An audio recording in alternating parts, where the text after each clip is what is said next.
Welcome, dear listener.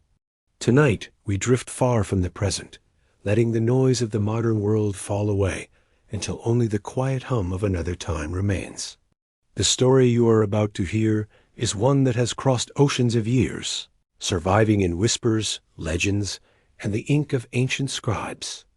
It is the story of Cleopatra, the last pharaoh of Egypt, a queen whose name still stirs the air like the faint scent of incense after the flame has gone out. She was a ruler, a diplomat, a woman of wit and intelligence, a figure who has become so entangled with myth that we sometimes forget she was also flesh and blood.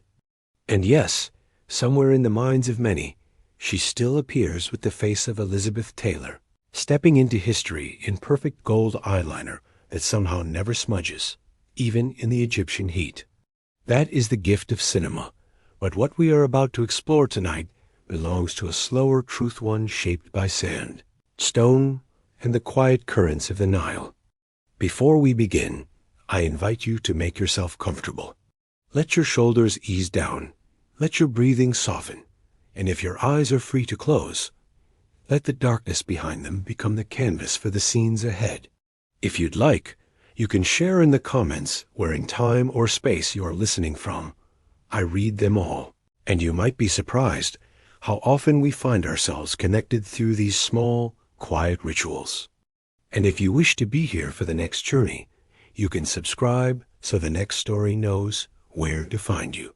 The longer you stay until the final whisper, the more this little community grows, and the more the algorithm, strange as it is, learns to carry these stories to others who might need them. Now, with the night gathered gently around us, picture Egypt as it was before Cleopatra took her place upon the throne. Imagine the Nile beneath the silver moon, its waters shimmering like a living mirror. The air is warm, carrying the scent of lotus from hidden gardens and the faint tang of salt from the distant sea. The city of Alexandria breathes slowly in the dark, its marble streets and towering columns bathed in the soft light of torches.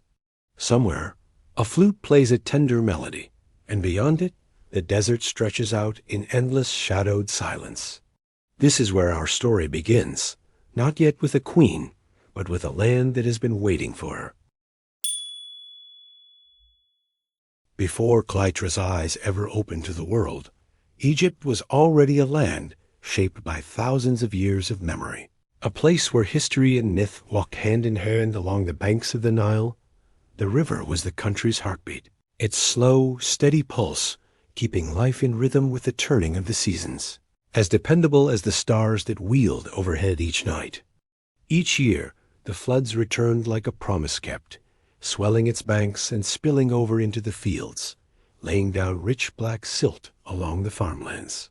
This fertile gift, brought by the river's patient labor, was the foundation of Egypt's wealth and survival, and it had been so for as long as anyone could remember.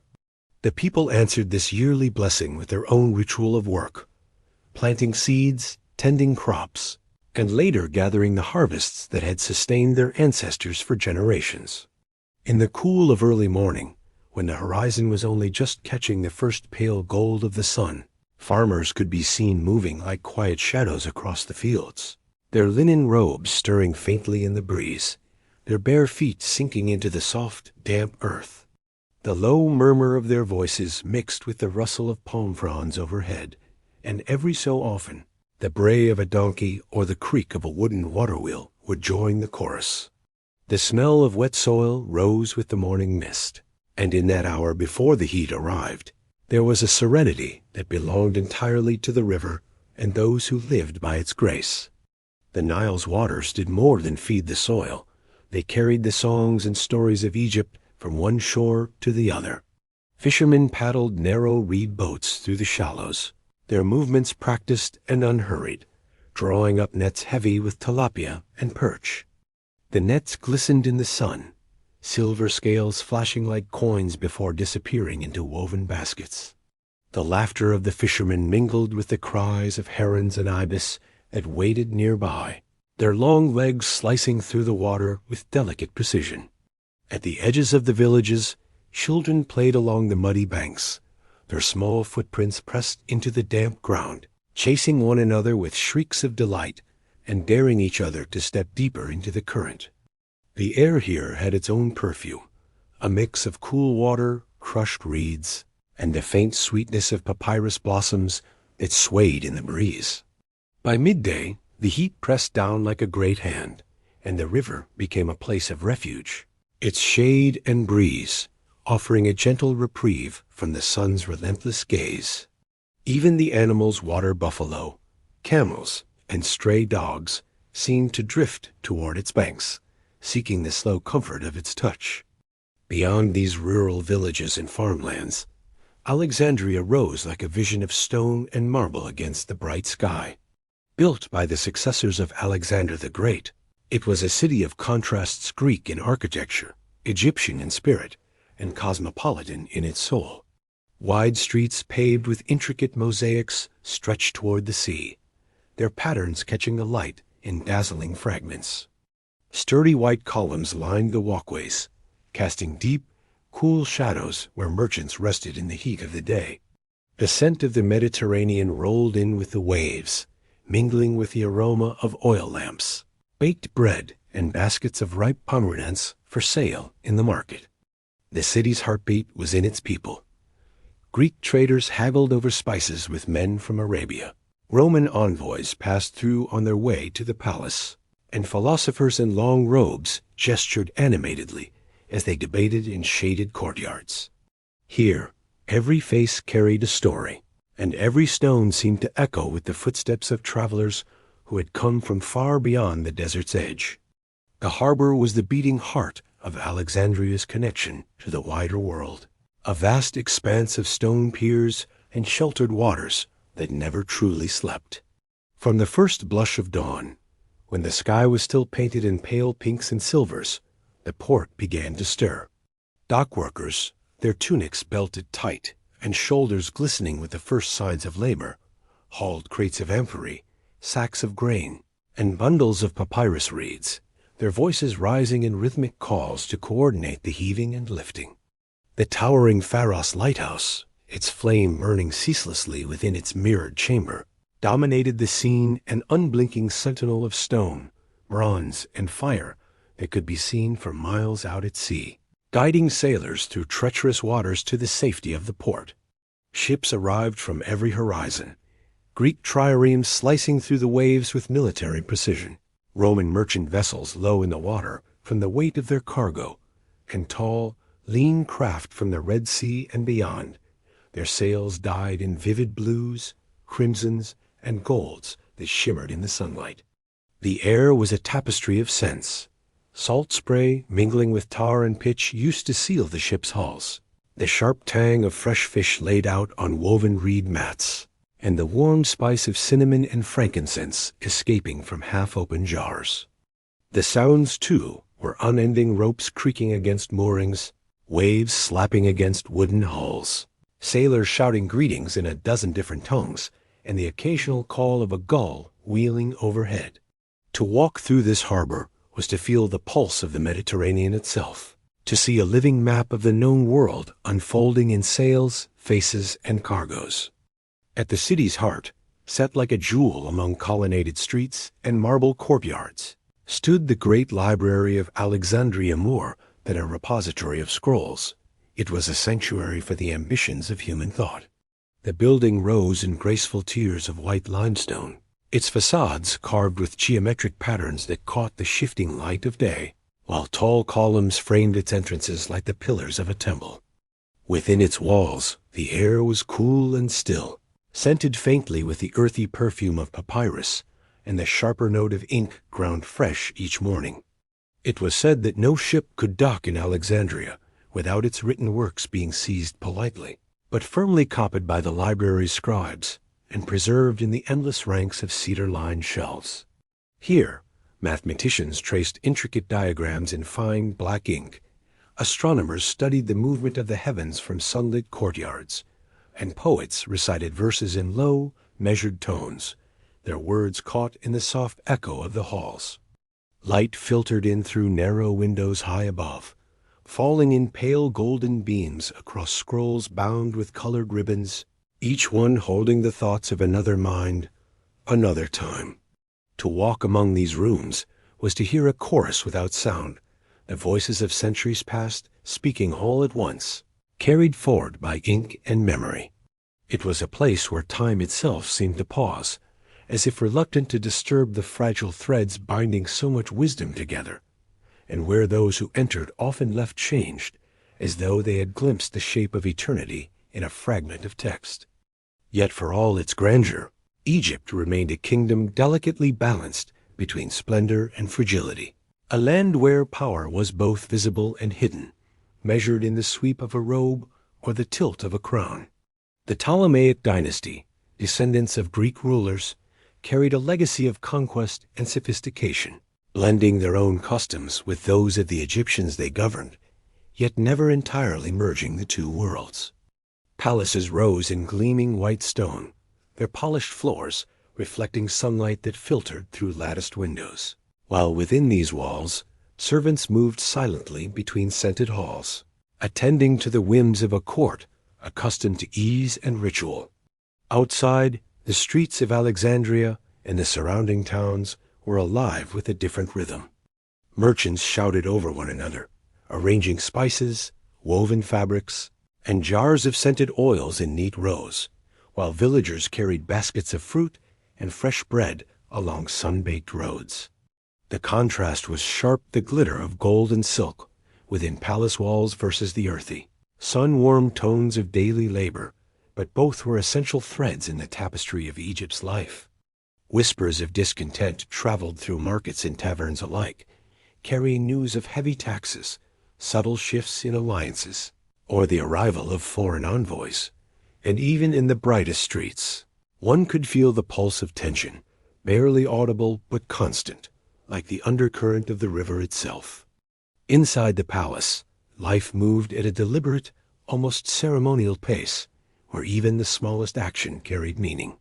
Gardens flourished with citrus trees, flowering vines, and date palms that swayed gently in the warm breeze, their shadows tracing patterns across tiled courtyards. Fountains murmured continuously, their water clear and cool, reflecting the sky in 1,000 shimmering droplets. Courtiers glided along marble halls in flowing robes, their gestures precise, their eyes aware of every glance, every movement around them. Meals were lavish yet meticulously arranged, each dish a composition of color and texture: golden honey cakes, roasted fowl glistening with oil, bowls of figs split to reveal jewel-red interiors. Jewelry and textiles, carefully chosen for every occasion, were symbols as important as words, and courtiers learned to read these signs as if decoding secret messages. Within this ordered world, the rhythms of daily life were intertwined with politics and ritual, every gesture a thread in the intricate web of the palace, and every decision, however small, a potential ripple that could reach far beyond its walls. Beyond the palace walls, the desert stretched like a living ocean of gold and ochre, vast and unending, its sands shaped by invisible hands that shifted with every passing wind. Caravans moved along ancient routes, their camels steady and patient, carrying not only goods, but the stories and customs of distant lands. The sun rose in a sky so blue it seemed impossibly vast, casting long, wavering shadows across dunes that rose and fell like gentle waves. Oases appeared as mirages, though they were real small pockets of life with clusters of palm trees, pools of fresh water, and soft grass where travelers could rest and refresh themselves.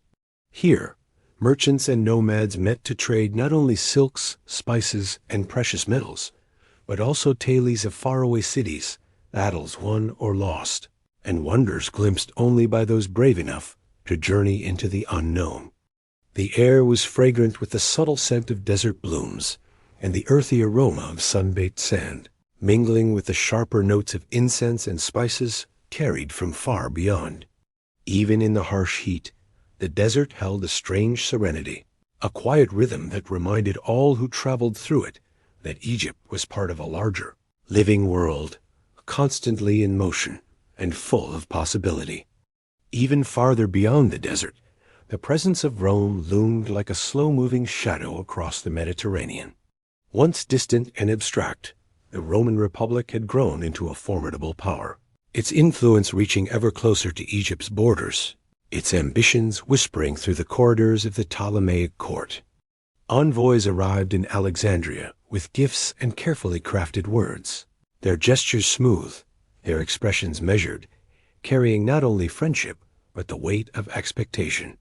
Egypt, with its fertile fields and strategic location, was a prize any empire would desire, and the royal family knew this well.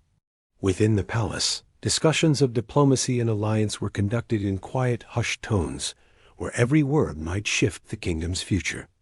The tension was subtle yet palpable, like the undercurrent of the Nile, moving beneath the calm surface, felt by all who walked the streets, by merchants in the market, by scribes in the library, and by soldiers on the walls. It was a world of invisible currents, where the sway of power was measured in glances, gestures, and alliances as much as in armies or wealth. Into this intricate tapestry of life, rich in beauty, complexity, and quiet tension, Cleopatra would be born. She would inherit a kingdom whose roots were ancient and deep, yet whose future stretched toward the uncertain horizons shaped by foreign ambitions and shifting tides of power. The Nile, ever faithful, would witness her first steps and guide the rhythms of her youth, while Alexandria, in its dazzling diversity, would become the stage upon which her intelligence, charm, and determination would grow. The palace, with its fountains, gardens, and echoing halls, would be both a sanctuary and a school, teaching her the delicate dance of politics, the importance of observation, and the weight of every decision. For now, however, the river flowed with its eternal patience, the sun rose and set with dependable grace, and the streets of Alexandria hummed with life, unaware that among their bustling population a child was coming who would one day become the last pharaoh of Egypt, whose story would outlive empires and centuries, whose presence would be remembered in whispers and in history, carried across time like the steady flow of the river itself. As Cleopatra grew older, the quiet observation of her childhood began to transform into deliberate action, a gentle but persistent movement toward understanding her place in the world. No longer content to simply absorb knowledge or watch from the shadows of the palace corridors, she started to test the limits of her influence, learning how words, gestures, and timing could shift outcomes even before decisions were fully formed.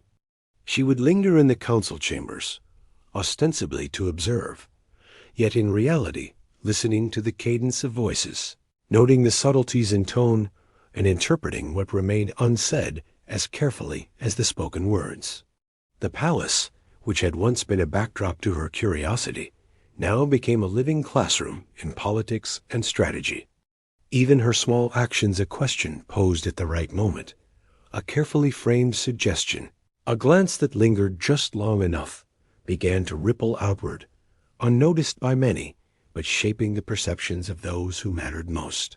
The lessons of her childhood were no longer theoretical. They were alive, applied in the intricate dance of court life, where every decision, no matter how minor it seemed, carried weight and consequence. Her education took on a new intensity as well, moving beyond the theoretical to the practical, weaving together intellect, diplomacy, and observation. Tutors introduced her to the principles of leadership in statecraft through exercises that mirrored real challenges, presenting scenarios of negotiation, resource allocation, and conflict resolution. Cleopatra absorbed these exercises with remarkable precision, analyzing the strengths and weaknesses of hypothetical allies and rivals, anticipating outcomes, and imagining strategies that balanced firmness with subtle persuasion. Yet learning was never confined to formal lessons. She observed her parents' interactions with ambassadors, studied the way generals interpreted reports of distant lands, and listened attentively to advisors as they debated matters of law, economy, and military readiness. The palace became her stage, and every conversation, every ceremony, every subtle gesture was part of a silent curriculum designed to teach her the delicate balance of power. She developed an understanding that true influence was not imposed through force alone, but through the artful combination of knowledge, timing, perception, and presence. Cleopatra's exposure to the broader world intensified during her walks through the city and along the banks of the Nile, escorted by attendants yet free to observe the rhythms of life beyond the palace gates. The markets teemed with voices and scents, spices that stung the nostrils and perfumes that lingered sweetly, calls from merchants mingling with the cries of children playing, the soft thrum of artisans hammering and carving in the shade. She would pause to watch a fisherman untangle nets with meticulous patience, or a potter's hands shaping clay with careful rhythm, noticing patterns of effort, ingenuity, and resilience. Every observation fed her understanding of her people, of their hopes and struggles, and of the subtle dynamics that shaped the kingdom she would one day rule. Even the flowing river, which had accompanied her since infancy, now seemed to speak with new meaning, revealing lessons in persistence, patience, and adaptation, teaching her that leadership was as much about harmony and guidance as it was about authority. Cleopatra's awareness of her environment grew sharper each day, the whispers of life around her shaping her character and preparing her for the path that lay ahead, a path where every choice would carry not only personal significance, but the weight of an entire nation's destiny. Within the palace walls, Cleopatra began to navigate the subtle currents of power with increasing confidence, understanding that influence was often hidden beneath layers of protocol, etiquette, and expectation. She watched the advisors, the generals, and even her own family with a discerning eye, noticing how small gestures, a pause in speech, a deliberate turn of the head, the placement of a hand upon a scroll, could shift the balance of authority in a room. She experimented quietly with these observations, speaking at moments that seemed inconsequential, yet carried weight when framed correctly. The palace, once a playground of curiosity and learning, had become a theater of human behavior, where every interaction revealed lessons about loyalty, ambition, and subtle persuasion. Her awareness extended beyond individuals to systems, the intricate flow of resources, the timing of messages, and the interplay between public perception and private decision-making. Cleopatra was learning that leadership was not only about knowledge or lineage, but about the skillful orchestration of relationships, the careful alignment of influence, and the ability to anticipate the unspoken. As she matured, Cleopatra also cultivated an understanding of symbolism and presentation, recognizing that a ruler's power was conveyed as much through presence as through words or decrees. She studied attire, jewelry, posture, and expression, noting how the combination of these elements could command respect or disarm criticism. In mirrors, fountains, and polished marble floors, she observed herself carefully, practicing gestures, refining her expressions, and imagining how she might appear to allies, enemies, and observers alike. Tutors guided her in rhetoric, teaching the cadence of persuasive speech, the subtle inflection that lent authority to a phrase, and the power of silence to invite reflection or compliance. Every lesson reinforced the idea that perception and reality were intertwined, that a leader could shape both by mastering the art of timing, focus, and subtlety. These exercises, though seemingly simple in the moment, laid the groundwork for her future as a ruler, capable of navigating complex political landscapes and negotiating with powerful figures across continents. Outside the palace, Cleopatra's exposure to Alexandria's bustling streets deepened her understanding of her kingdom and its people. She observed the rhythms of daily life, merchants calling out their wares in melodic voices, artisans shaping clay, wood, and metal into functional beauty, children darting between carts and fountains with carefree abandon, and the ever-present Nile carrying boats heavy with grain, papyrus, and goods from distant lands. Each encounter offered lessons in patience, negotiation, and empathy. She listened to stories, noting patterns in human behavior and learning the ways that honor, obligation, and persuasion guided actions. Even seemingly minor interactions, a tradesman's careful pricing, a farmer's pride in the ripeness of his crops, or the laughter of children became threads in her growing tapestry of understanding. Cleopatra began to recognize that leadership was not only exercised in grand halls, councils, but also in the delicate attention to the lives and needs of ordinary people. These quiet observations nurtured her ability to balance strategy with humanity, intellect with compassion, and ambition with foresight. Cleopatra's curiosity also led her to explore the vast intellectual treasures of the palace, where she encountered scrolls, maps, and instruments that opened windows onto the wider world. She traced the curves of star charts, learning to anticipate the movement of celestial bodies, and studied the flow of the Nile, observing the patterns of its floods and the lessons they offered in planning and foresight. She read accounts of far-off lands, listening to the tales of sailors and merchants who had traveled across seas and deserts, bringing news of empires, kingdoms, and distant peoples. Every fragment of knowledge, every observation, was stored carefully in her mind, like seeds planted in fertile soil, ready to bloom into insight, strategy, and wisdom. It became clear, even in these early years, that Cleopatra was cultivating a mind that would not only absorb information, but synthesize it, finding connections others might miss, and perceiving the underlying currents that guided both human behavior and the forces of nature. As her adolescence advanced, so too did her engagement with the responsibilities of her lineage. While still a child in the eyes of the world, she began to participate more actively in discussions with advisors and family members, listening intently, asking precise questions, and occasionally offering suggestions that reflected a depth of understanding far beyond her years. Her voice, measured and confident, carried weight despite her youth, and those around her began to recognize the sharpness of her intellect and the subtle power of her presence. It was during this period that she first glimpsed the realities of leadership, the delicate balance between authority and diplomacy, the need to inspire loyalty while maintaining independence, and the importance of observing not only what was said, but also what was left unspoken. Each lesson was reinforced in the day-to-day life of the court, in the careful orchestration of ceremonies, the measured conduct of ambassadors, and the unending flow of visitors, each one bringing news, requests, or subtle pressures that shaped the kingdom's trajectory.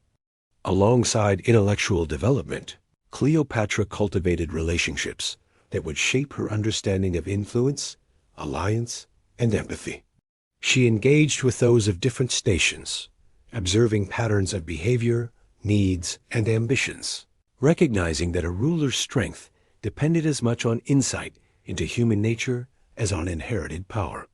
Servants, scribes, and artisans became teachers in their own right, offering glimpses into the daily lives and challenges of the kingdom's inhabitants. Through these interactions, she began to appreciate the delicate interplay between authority and care, the necessity of listening before acting, and the subtle art of persuasion that could inspire loyalty without coercion. Even in her games with peers and her excursions through the city, she applied observation and reflection, practicing strategies of negotiation and understanding that would later define her rule. Every experience, whether grand or seemingly mundane, became part of a growing repository of knowledge and skill, shaping a young woman capable of navigating both the grandeur of a royal court and the complexities of a diverse population. By the end of this formative period, Cleopatra had transformed from a curious and observant child into a young woman poised on the threshold of leadership. Her intellect, awareness, and understanding of human nature were matched by a growing confidence in her own abilities, tempered by the recognition of the responsibilities that awaited her. The palace, the Nile, and the streets of Alexandria had become her training grounds, each day offering lessons in diplomacy, strategy, empathy, and foresight.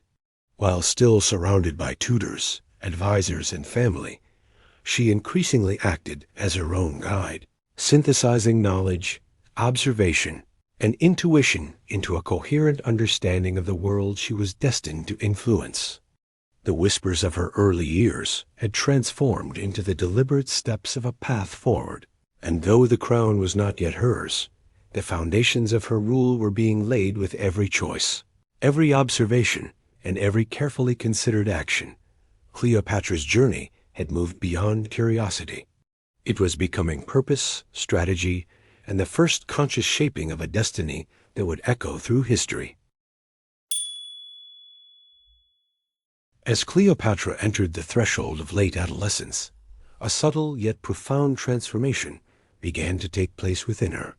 No longer content to remain a quiet observer, she felt an awakening of agency, a recognition that the world around her could be influenced not through force alone, but through insight, timing, and deliberate action. The palace, with its labyrinth of corridors, shadowed alcoves, and sunlit chambers, had become more than a home. It was a living, breathing arena where power manifested in gestures, words, and silences. Every council meeting, ceremonial procession, or casual gathering presented opportunities to test her understanding, to practice patience, and to experiment with influence. Cleopatra began to notice how the shift of a hand, a carefully timed question, or the lingering of her gaze could alter perceptions, sway decisions, or reveal hidden intentions. The intricate tapestry of court life revealed itself to her as a network of subtle currents and quiet forces, and she moved through it with a growing awareness that even the smallest action, when executed with intention, could generate far-reaching effects. These early steps, though tentative, marked the emergence of a young strategist, alert to the interplay of circumstance, perception, and consequence. Parallel to this awakening of agency, Cleopatra's formal education deepened in both rigor and application. Tutors presented her with scenarios that mirrored the challenges of governance negotiations with rival factions, disputes among officials, and dilemmas of resource allocation that demanded careful deliberation. In these exercises, she learned to weigh competing interests, anticipate outcomes, and formulate strategies that balanced firmness with subtle persuasion.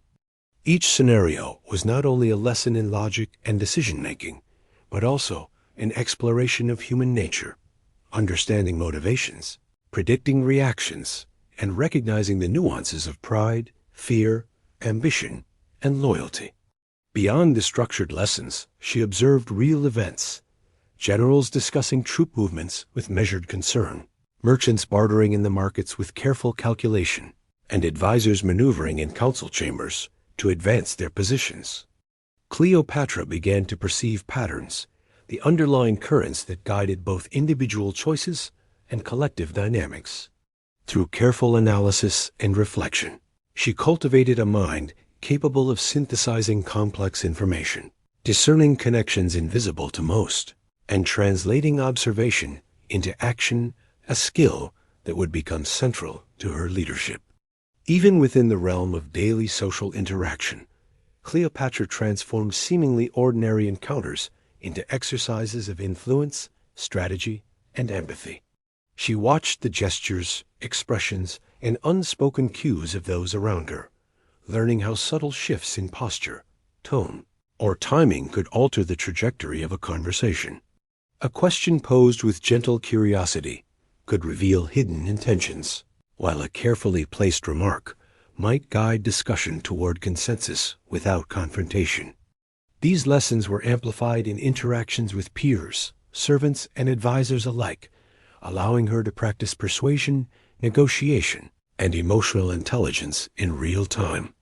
Cleopatra developed an acute sensitivity to the dynamics of hierarchy and camaraderie, recognizing that respect, loyalty, and cooperation were nurtured as much by perception and subtlety as by authority. Each engagement became a microcosm of governance, a laboratory where observation, empathy, and deliberate action converged to teach her the profound interconnection between human behavior and influence. By the end of these experiences, She was beginning to internalize a philosophy of leadership, that mastery over oneself and an understanding of others were as critical as inherited power, and that the first steps forward required not only courage, but the skillful orchestration of observation, timing, and insight. Cleopatra's excursions beyond the palace walls became an essential part of her growing understanding of leadership and human behavior, offering lessons that no tutor or scroll could provide. Walking through the bustling streets of Alexandria, she felt the pulse of the city in every sound, scent, and movement. Merchants calling their wares with melodic urgency, the rhythmic pounding of hammers from artisans shaping wood and metal, the laughter and shouts of children darting between carts and fountains, and the ever-present flow of the Nile carrying boats laden with grain, papyrus, and goods from distant lands.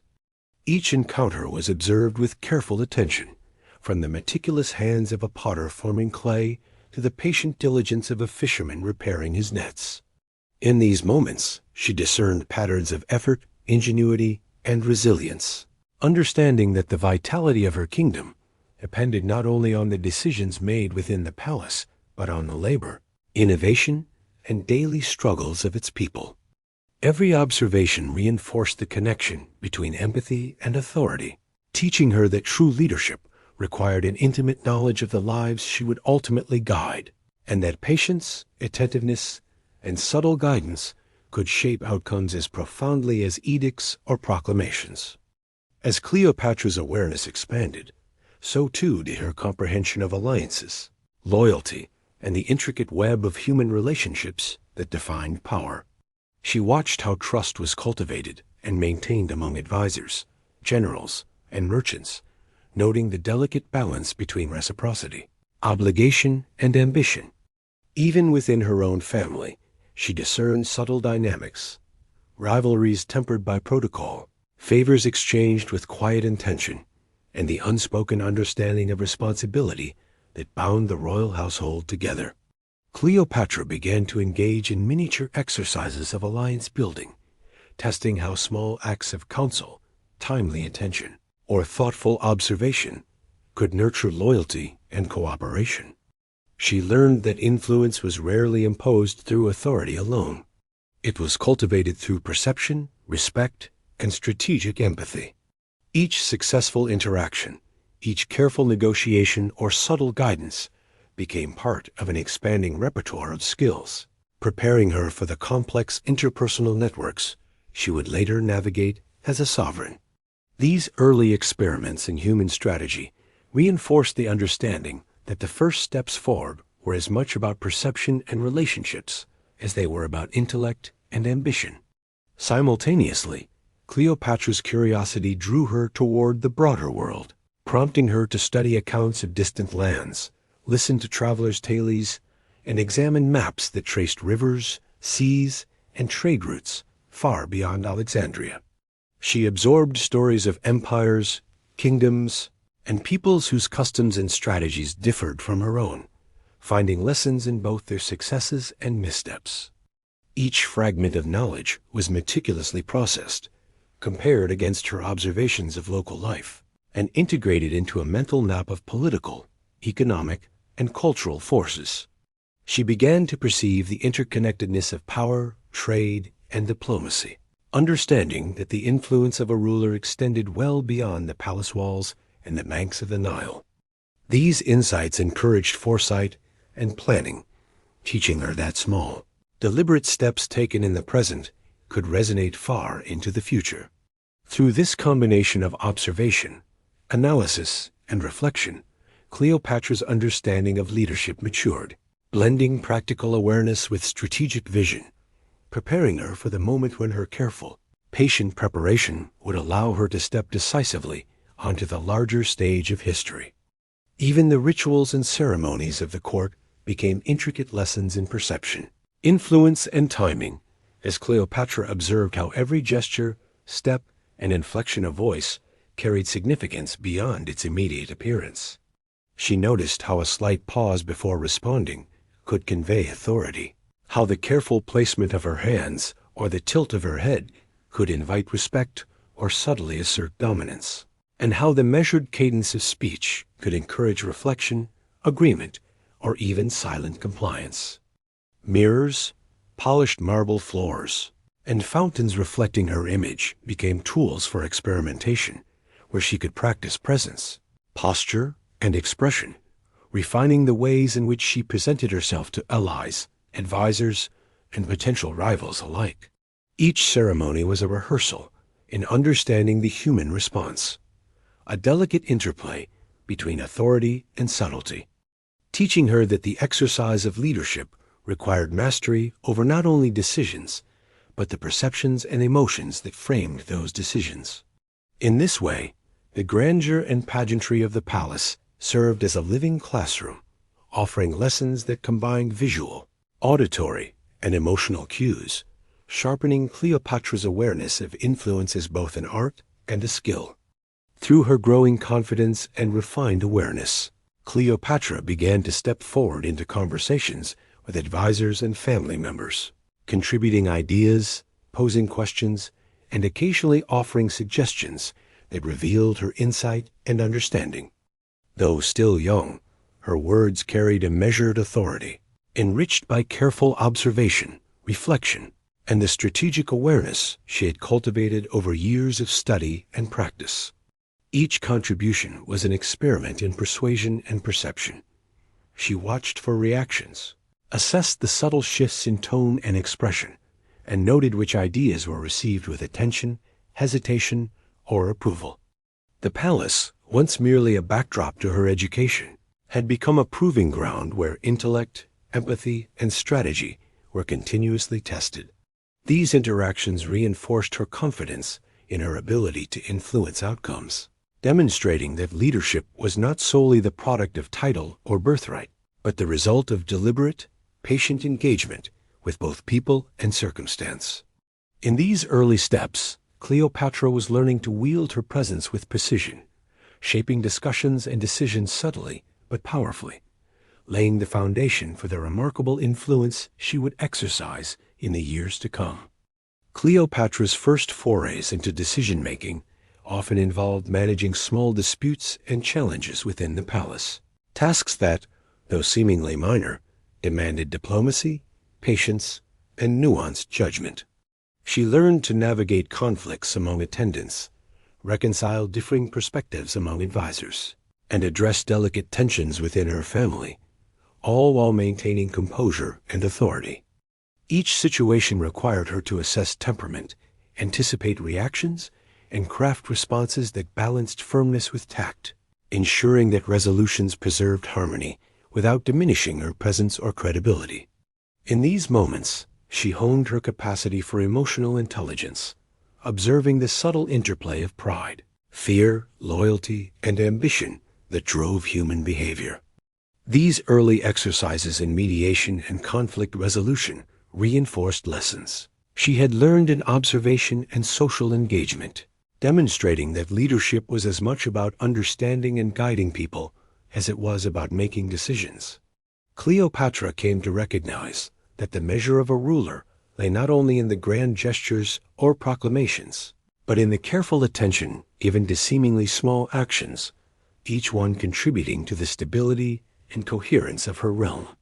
By the end of this formative stage, Cleopatra had taken deliberate and purposeful steps forward, transforming from a quiet observer into a young strategist capable of navigating the complexities of palace life and the wider world. She had begun to perceive the intricate rhythms of human behavior, the subtle ways in which influence could be cultivated, and the interplay between observation, action, and consequence. Each choice, conversation, and carefully measured act had strengthened her awareness of both her own abilities and the forces that shaped her kingdom. She had begun to understand that true leadership required patience, foresight, empathy, and the skillful orchestration of relationships, all of which could be practiced in the small, everyday moments, as well as in grand gestures. These first steps forward laid a foundation of confidence, insight, and strategic acumen that would support her future ascent, preparing Cleopatra to move from preparation into action, from learning into decisive leadership. Her journey was no longer simply about curiosity or observation. It had evolved into a purposeful path of influence, strategy, and growing mastery over both herself and the world she was destined to guide.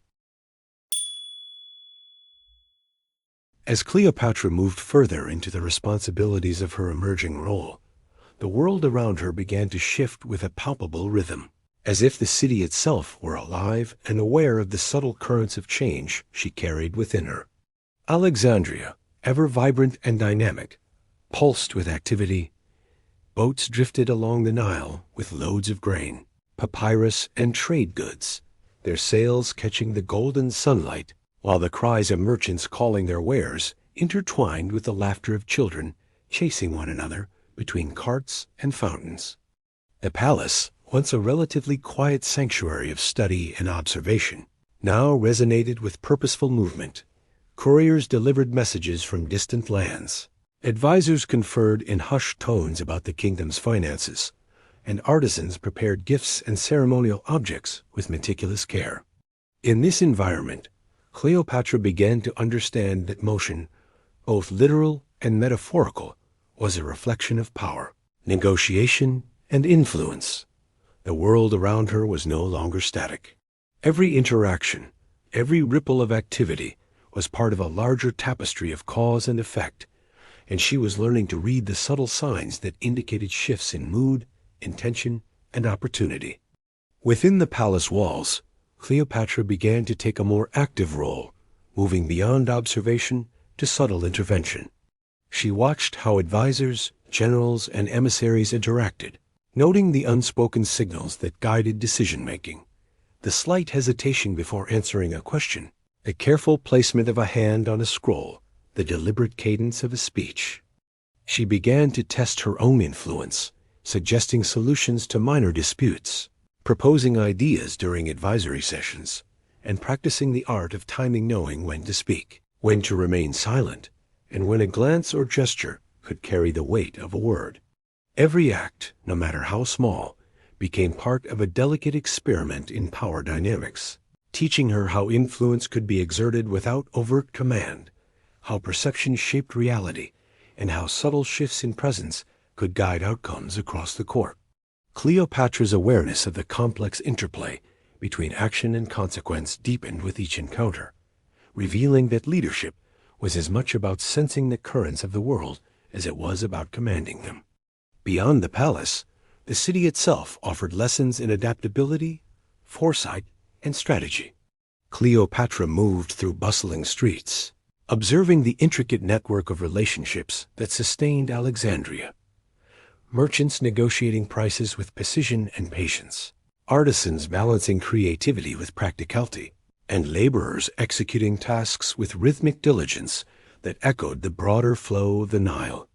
She noticed how trust was cultivated among strangers, how reputation could be leveraged in negotiation, and how alliances formed subtly through repeated, respectful interaction. Even the movement of the river, its steady flow shaping the land and life around it, became a metaphor for the dynamics she was learning to navigate. Patience, timing, and awareness could guide outcomes more effectively than force alone. Each observation contributed to a growing understanding that leadership required harmony with the world. That influence was exercised not just through decisions or declarations, but through attentiveness, responsiveness, and the ability to perceive patterns invisible to most. Cleopatra began to see herself not merely as a participant in this motion, but as an emerging conductor of it, capable of shaping and guiding events with intention, subtlety, and care. Within the palace, Cleopatra's understanding of the subtle currents of influence deepened as she observed not only individuals, but also the systems that underpinned the kingdom. She noted how resources flowed from granaries to markets, how messages were carefully timed and delivered to maximize effect, and how alliances between advisors, generals, and foreign envoys could shift with the smallest change in circumstance. Every ceremony, every council meeting, and every private conversation offered her insight into the orchestration required to maintain order and achieve objectives. She began to experiment quietly, testing the effect of her suggestions, the timing of her questions, and the careful framing of her observations. Even a fleeting gesture or a softly spoken remark could ripple outward, influencing perceptions and decisions in ways that were invisible to those not attuned to the currents of court life. These experiences reinforced the realization that leadership was as much about strategy, patience, and anticipation as it was about knowledge or authority. Cleopatra's awareness of motion, both literal and figurative, allowed her to perceive the palace as a living organism, its vitality shaped by countless interactions, each one contributing to the ever-shifting balance of power. As she moved beyond the palace into the broader city, Cleopatra began to integrate the lessons of observation with active engagement. She watched how the rhythms of daily life, the cadence of commerce, the ebb and flow of the river, the careful work of artisans interacted with one another to create a harmonious yet dynamic environment. She approached merchants and craftspeople with curiosity, asking questions, listening intently, and noting how pride, diligence, and negotiation shaped their actions. These encounters were not mere curiosities. They became living lessons in human nature, revealing the subtle interplay between ambition, resourcefulness, and cooperation. Cleopatra began to understand that influence extended beyond titles or birthright, that a ruler's ability to guide her people relied on the delicate balance between observation, empathy, and action. The city itself became an extended classroom, its streets and markets offering infinite opportunities to test her growing understanding of strategy, timing, and the human heart.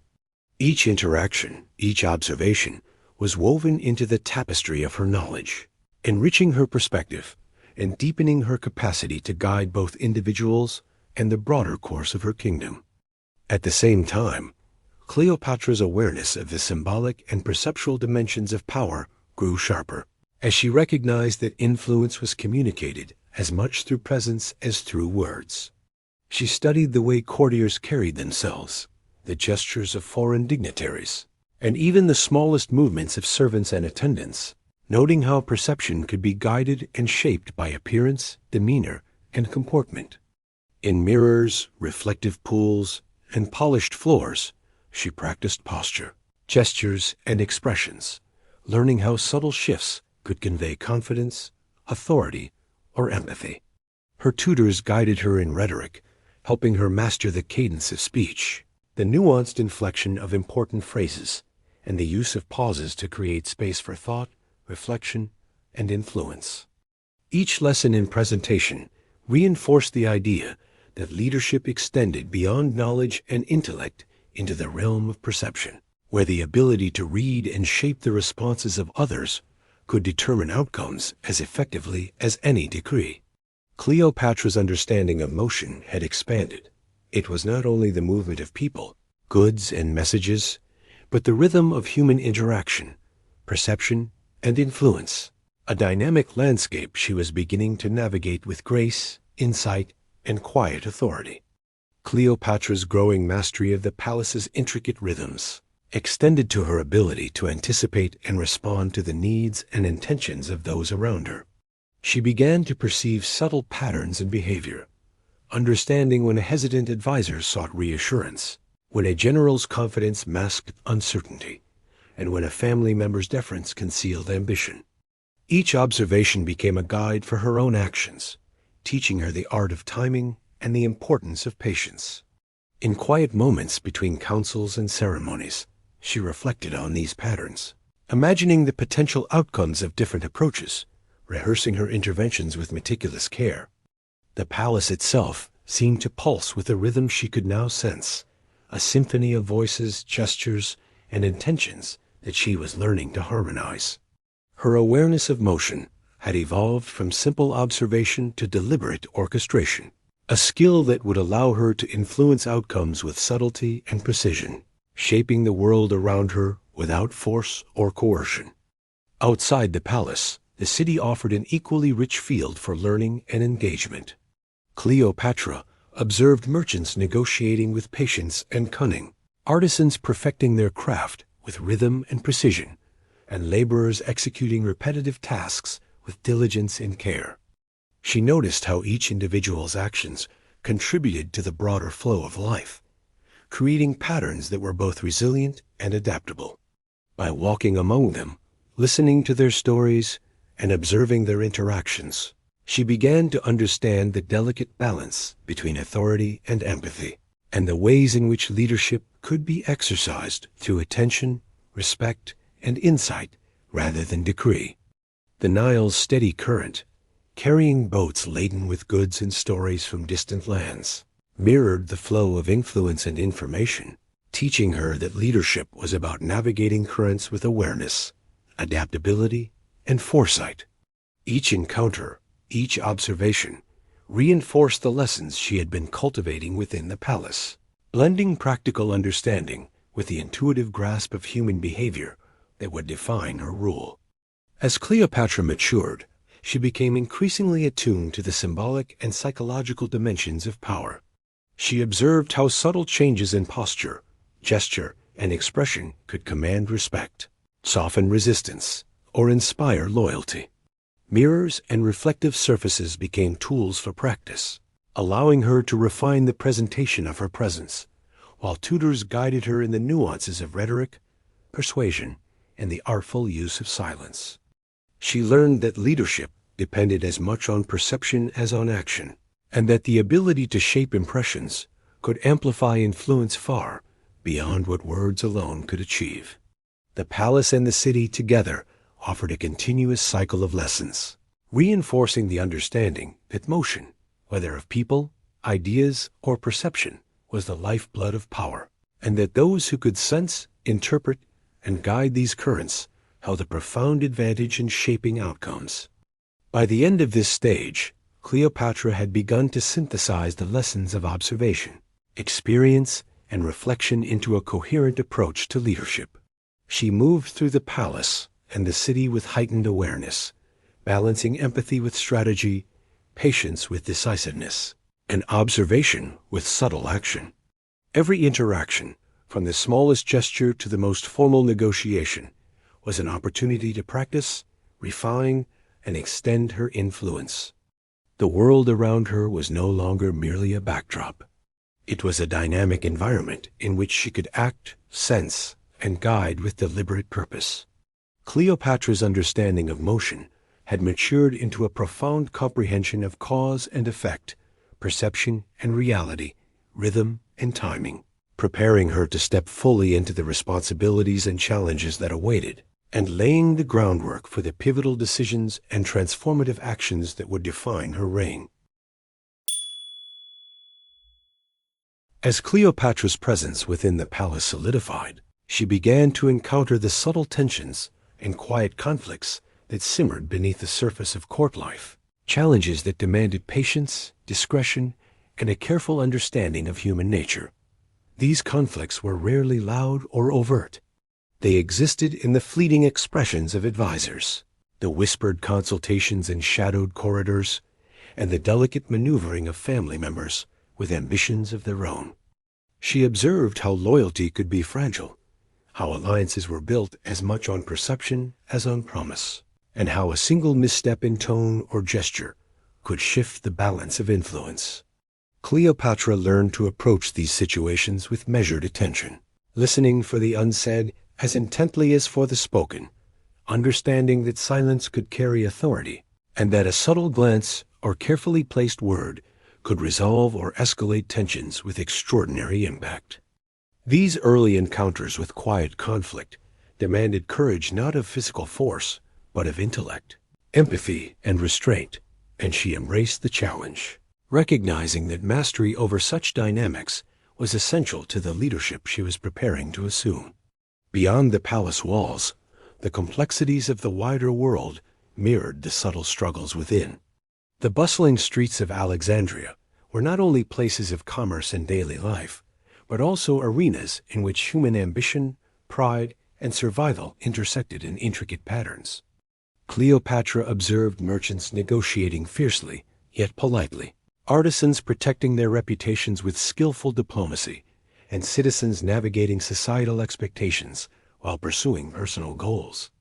Each of these small interactions revealed lessons in strategy, compromise, and resilience, teaching her that the true measure of leadership lay in understanding the motivations and fears of others and in guiding them toward harmony without coercion.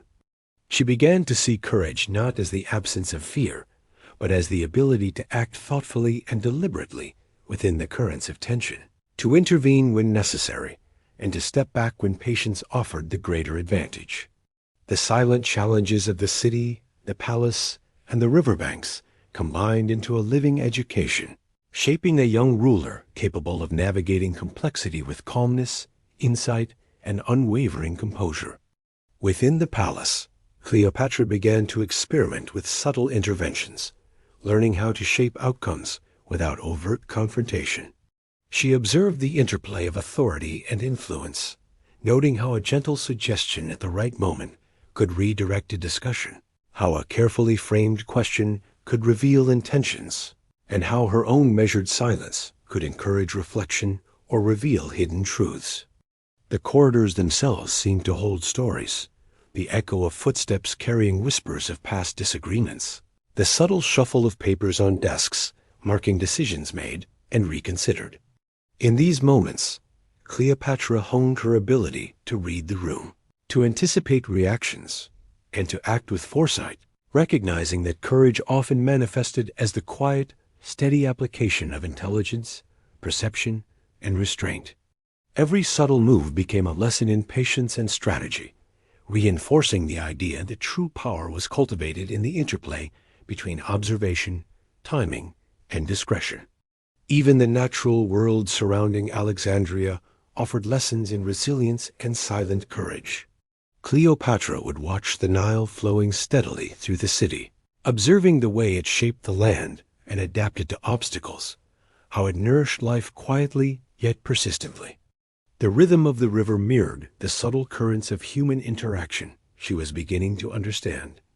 Obstacles were inevitable, yet patience, persistence, and attentive navigation could achieve outcomes far greater than force alone. In the markets, the streets, and the shaded courtyards, she noticed artisans, laborers, and merchants exercising their own quiet forms of courage, persevering through challenges with skill, ingenuity, and composure. Each observation became a metaphor for leadership, teaching her that strength often manifested not in grand gestures or loud proclamations, but in the careful, consistent, and measured application of insight, empathy, and strategy. Family dynamics provided another layer of lessons in silent courage.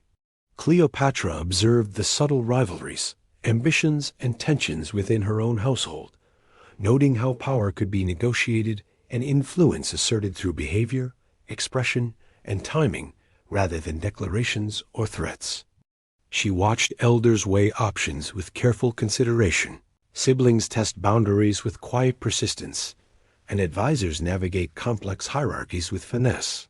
These interactions demanded from her both vigilance and patience, and she began to understand that courage often required restraint, knowing when to intervene and when to observe, when to speak and when to remain silent, when to push forward and when to yield. In mastering these subtle currents, Cleopatra cultivated a confidence rooted not in arrogance or impulsiveness, but in keen awareness, strategic empathy, and the quiet assurance that comes from understanding both oneself and those around you. Cleopatra began to recognize that even the smallest decisions could carry profound weight, and that silent courage often meant making choices that others might overlook or underestimate. A suggestion offered with calm confidence, a question posed at the perfect moment, or the deliberate timing of a gesture could influence outcomes more effectively than forceful assertions. She learned to anticipate the consequences of actions not only on individuals, but on the intricate web of relationships that sustained the palace and the city beyond. The very walls seemed to echo with lessons from past decisions, whispering reminders of what had succeeded and what had faltered, and she internalized these lessons with a careful attention that allowed her to navigate conflicts with foresight, subtlety, and an almost instinctive understanding of human nature. Each measured intervention reinforced her awareness that courage was not always dramatic. It could be quiet, precise, and deliberate, exerted through wisdom rather than power alone. Beyond the palace, Cleopatra's observations extended to the broader political and social currents of Alexandria. She noted how influence moved between families, factions, and foreign envoys, how alliances were tested by circumstance, and how public perception could amplify or undermine even the most carefully laid plans. Each encounter, whether a conversation with a merchant, a discussion with a scholar, or a brief interaction with a citizen, provided insight into the complexities of leadership, showing her how patience, diplomacy, and strategic listening could yield advantages that brute force could never achieve. These quiet lessons were reinforced by the rhythms of the Nile, the steady flow of goods and people, and the subtle interconnections that linked the lives of all those within her sphere of observation. Cleopatra began to perceive the intricate lattice of relationships and motivations, understanding that true courage involved navigating these complexities with foresight, empathy, and the confidence to act when the moment demanded it. At times, the weight of observation and reflection brought moments of introspection, in which Cleopatra considered the moral and emotional dimensions of leadership. She thought about the consequences of her choices, the balance between ambition and compassion, and the responsibility that came with guiding others. These contemplative moments were often quiet, taking place in shaded courtyards, along the riverbanks, or within the serene chambers of the palace, yet they were profound in shaping her character. She realized that courage required an inner steadiness, a capacity to remain centered amidst the turbulence of competing interests and hidden agendas. Every reflection strengthened her ability to act with clarity, to measure words and gestures carefully, and to understand that leadership was as much about inner resolve as external action. These lessons of quiet courage were forming the foundation of a ruler who would navigate the complexities of power with insight, balance, and enduring poise.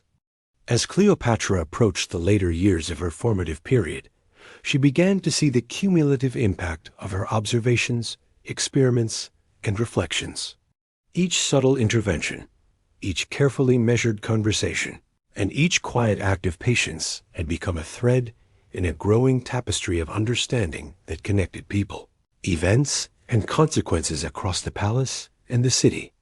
She recognized that true courage was not the absence of uncertainty, but the ability to act thoughtfully within it, to make decisions that balanced personal ambition with the well-being of those around her, and to navigate conflicts with a blend of insight, tact, and resilience.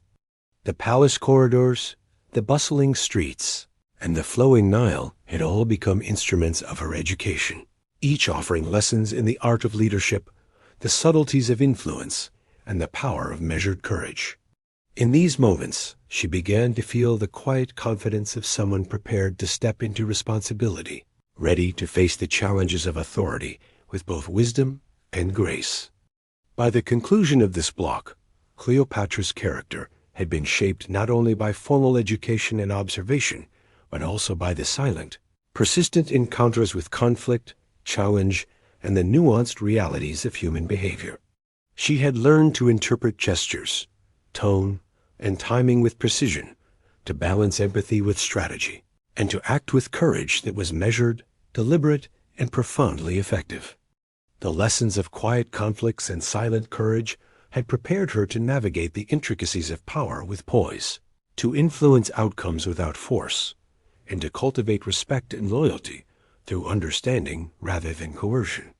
As she moved forward toward the turning points that would define her reign, these skills, insights, and experiences would become the foundation of her leadership, allowing her to shape her destiny and the destiny of Egypt with intelligence, sensitivity, and an unshakable inner strength. As Cleopatra stepped into her late adolescence, a moment quietly emerged that would irrevocably shape not only her life, but also the future of her kingdom. It was a moment that carried no heralding fanfare, no grand procession, and no immediate public recognition. It was subtle, almost imperceptible to the untrained eye, yet brimming with profound consequence. Within a dimly lit chamber of the palace, far removed from the constant hum of the city and the ever-present flow of the Nile, she faced a situation that demanded a combination of insight, patience, and courage that she had been cultivating for years. The room seemed alive with tension, its polished marble floors reflecting the flickering glow of oil lamps, while the faint scent of incense and aged papyrus lingered in the air, wrapping the space in an almost sacred quiet. Advisors debated with restrained urgency, whispering about alliances, rivalries, and subtle power shifts, and Cleopatra, ever attentive to both the spoken word and the nuances left unsaid, felt the gravity of the moment settle softly yet decisively upon her shoulders.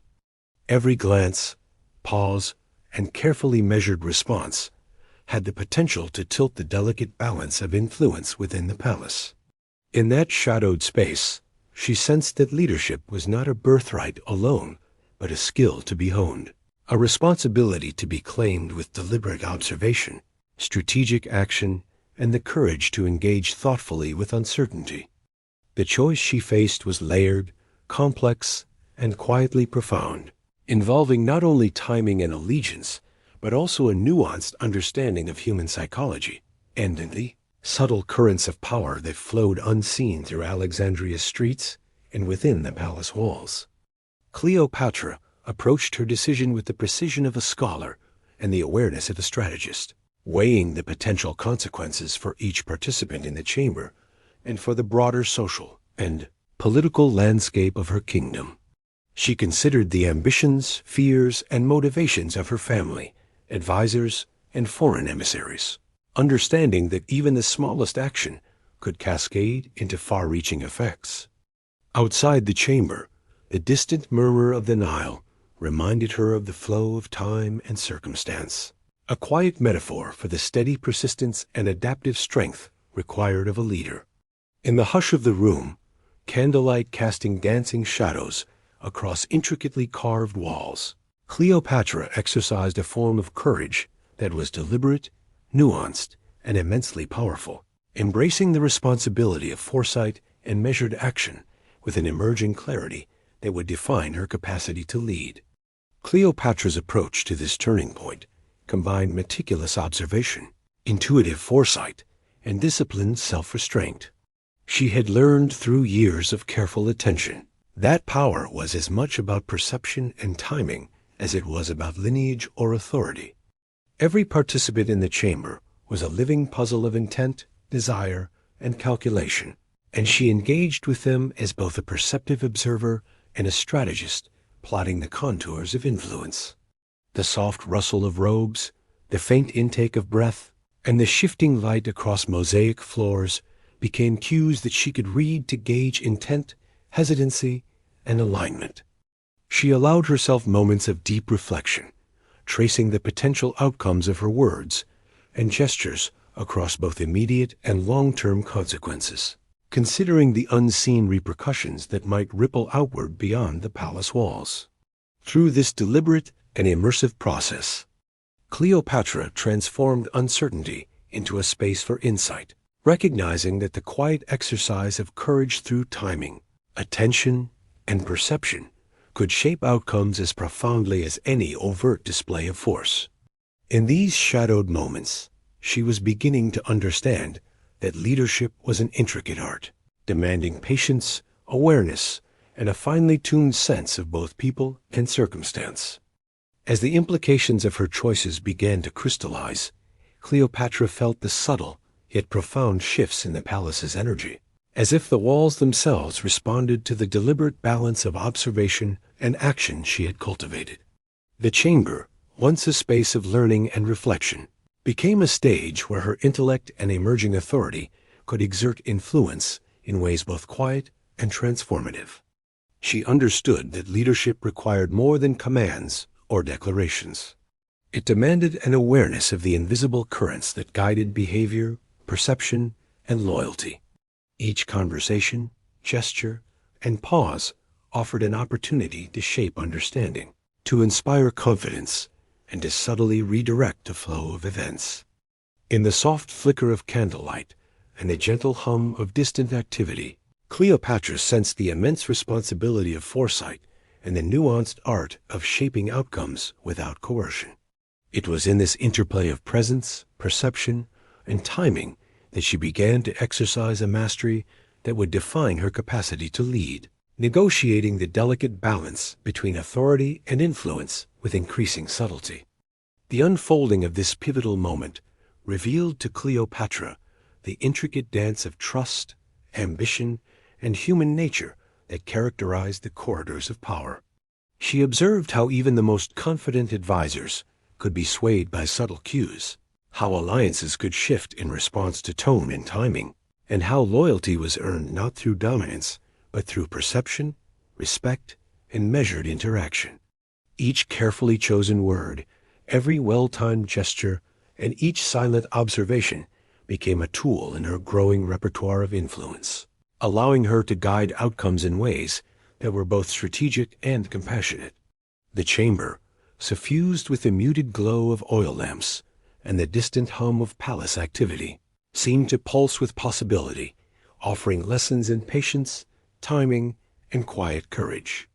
Cleopatra internalized these experiences, recognizing that effective leadership required not only intellect, but the capacity to act thoughtfully within complexity, transforming uncertainty into opportunity through perception and deliberate action. Beyond the immediate chamber, the ramifications of her decisions began to extend outward, touching the broader social and political landscape of Alexandria. Cleopatra considered the perspectives, ambitions, and needs of citizens, advisors, and foreign emissaries alike, realizing that influence could be exerted as much through understanding, empathy, and timing as through formal authority. The steady flow of the Nile, ever-present and unwavering, offered a quiet mirror to the principles she was learning. Persistence, adaptability, and measured strength could guide outcomes as effectively as any overt display of power. Through this period, Cleopatra's character deepened, blending intellect, empathy, foresight, and strategic insight into a composure that allowed her to navigate both the grandeur of the royal court and the nuanced complexity of her kingdom's daily life. She was evolving into a leader capable of seeing the unseen, guiding the uncertain, and exercising a quiet yet unshakable authority that would define her reign. As Cleopatra moved through the aftermath of this pivotal moment, she became acutely aware of the subtle yet profound shifts in the palace's intricate social fabric. Courtiers and advisors, once confident in the routine of their interactions, now measured their words with newfound caution, gauging the weight of her presence and the depth of her understanding. She realized that leadership was as much about perception, timing, and psychological insight as it was about authority or lineage. Every gesture, every carefully placed phrase, every nuanced glance became a tool to influence, to inspire, or to redirect, quietly yet powerfully, shaping the environment around her.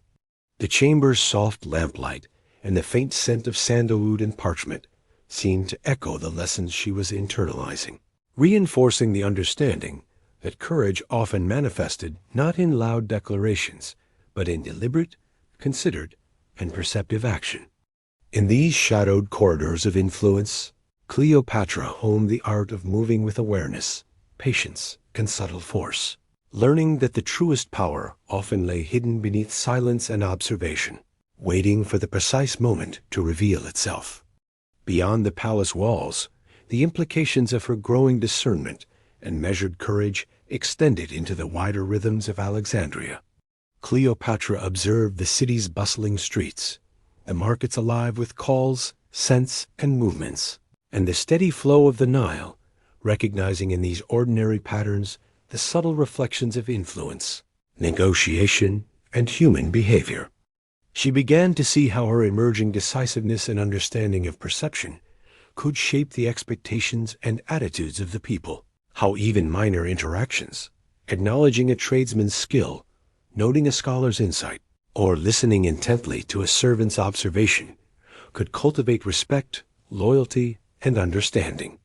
In these observations, Cleopatra grasped the delicate balance between authority and empathy, realizing that a ruler's strength was intertwined with the capacity to comprehend the needs, ambitions, and fears of others.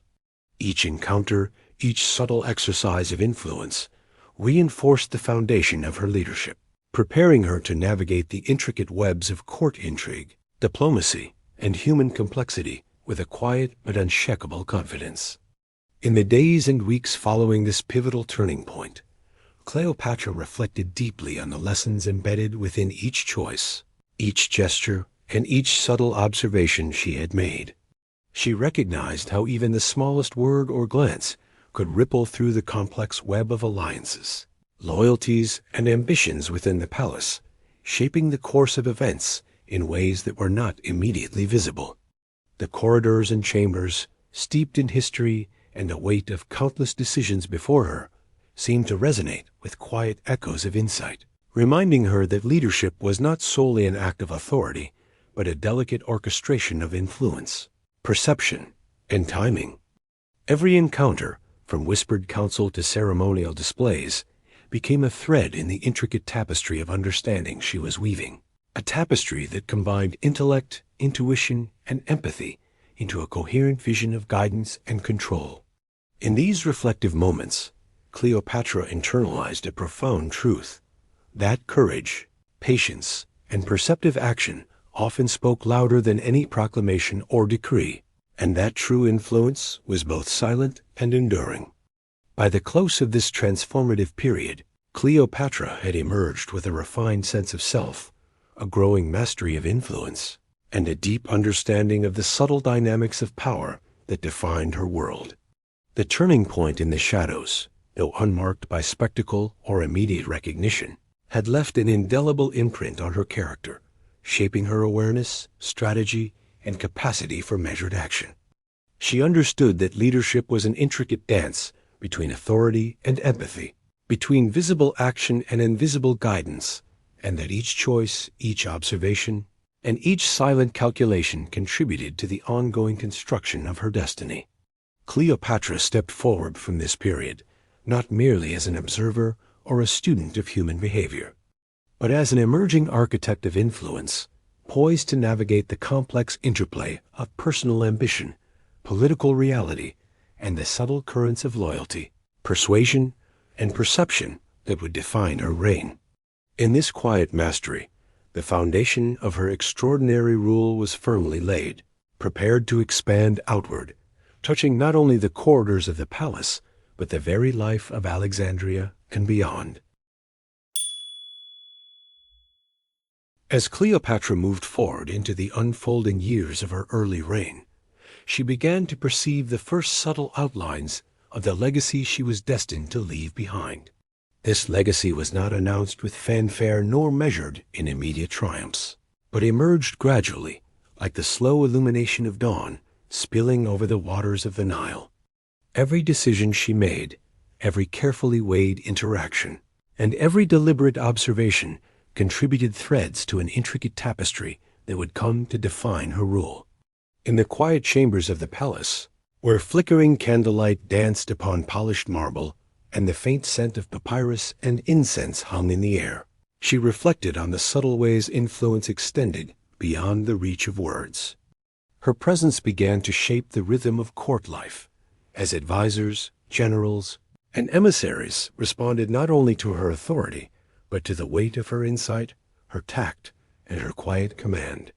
She recognized that legacy was not merely a product of accomplishment, but of perception, empathy, and the nuanced guidance of those who looked to her for direction, creating ripples of influence that would persist long after individual actions faded from memory.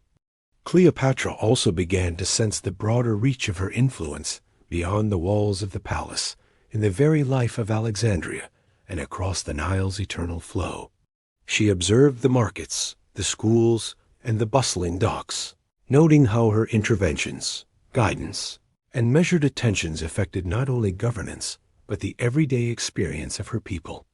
Even minor decisions, an adjustment in trade policy, the encouragement of scholarship, the careful negotiation of an alliance sent echoes outward, shaping the perceptions and expectations of citizens, merchants, and foreign dignitaries alike. These small yet deliberate actions reflected the interplay of strategy and empathy, demonstrating that a leader's legacy is formed as much through understanding, patience, and subtle influence as through overt displays of power.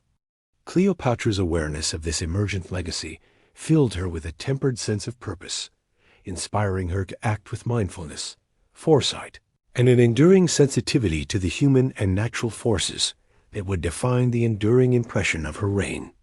Amidst the quiet trials of her youth and early reign, Cleopatra began to understand that the weight of leadership was inseparable from the inevitability of loss.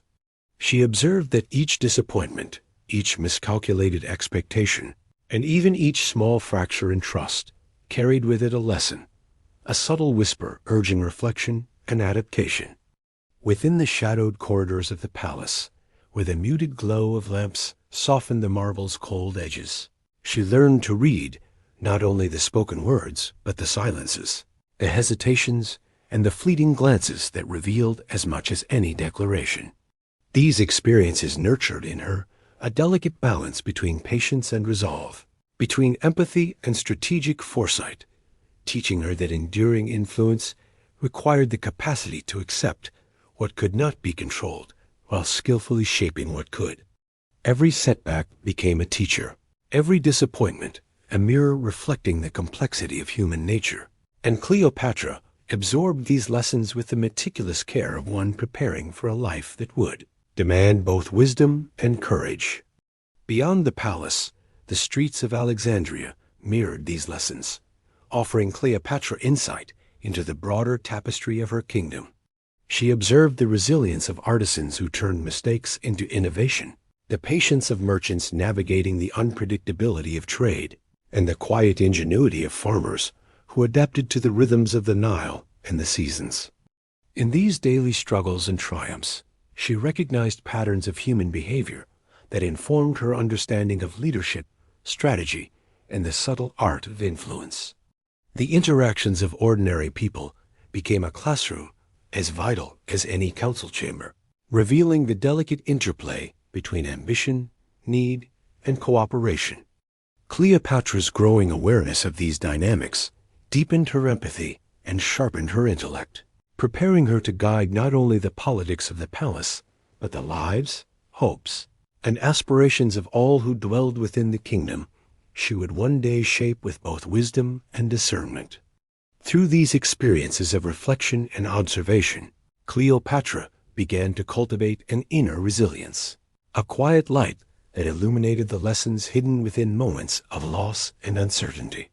She came to understand that the inevitability of disappointment and misfortune was not a barrier to growth, but a subtle guide, pointing toward understanding, patience, and strategic foresight.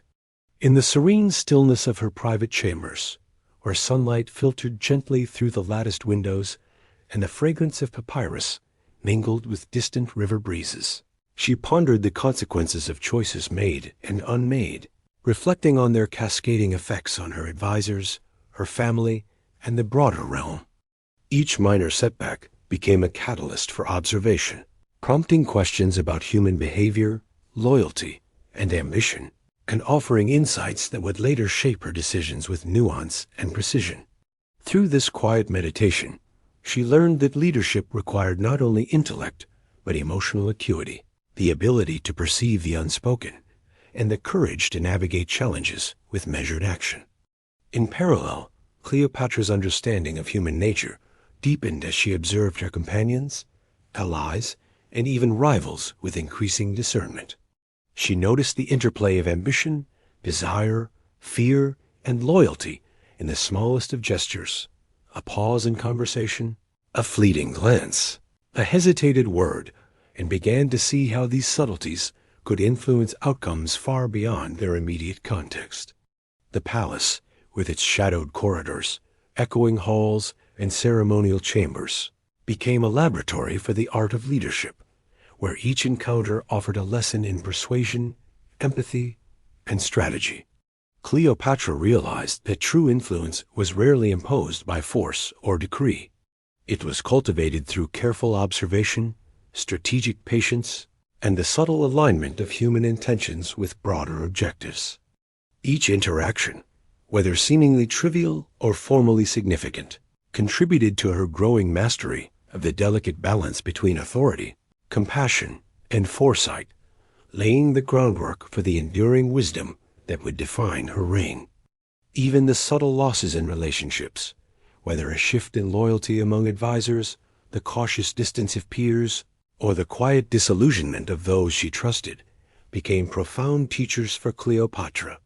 She began to perceive that human connections, fragile and dynamic, carried wisdom in their ebb and flow, and that understanding the nature of trust and ambition was as crucial as mastering politics or strategy. In the soft glow of the palace corridors, where shadows played across polished marble and whispered echoes of past decisions lingered, she reflected on these delicate patterns. Each moment of tension or misalignment offered insight into motivations, desires, and fears, allowing her to refine her capacity for empathy, to anticipate challenges, and to cultivate influence with subtlety rather than force. Through this patient observation, Cleopatra learned that resilience was not merely the endurance of adversity, but the ability to translate experience into foresight, to convert disappointment into clarity, and to shape relationships with a blend of perception, tact, and purposeful action. Amidst these trials and reflections, moments of illumination and quiet triumph began to surface, often gentle and almost imperceptible, like sunlight slipping through a lattice window onto the palace floor.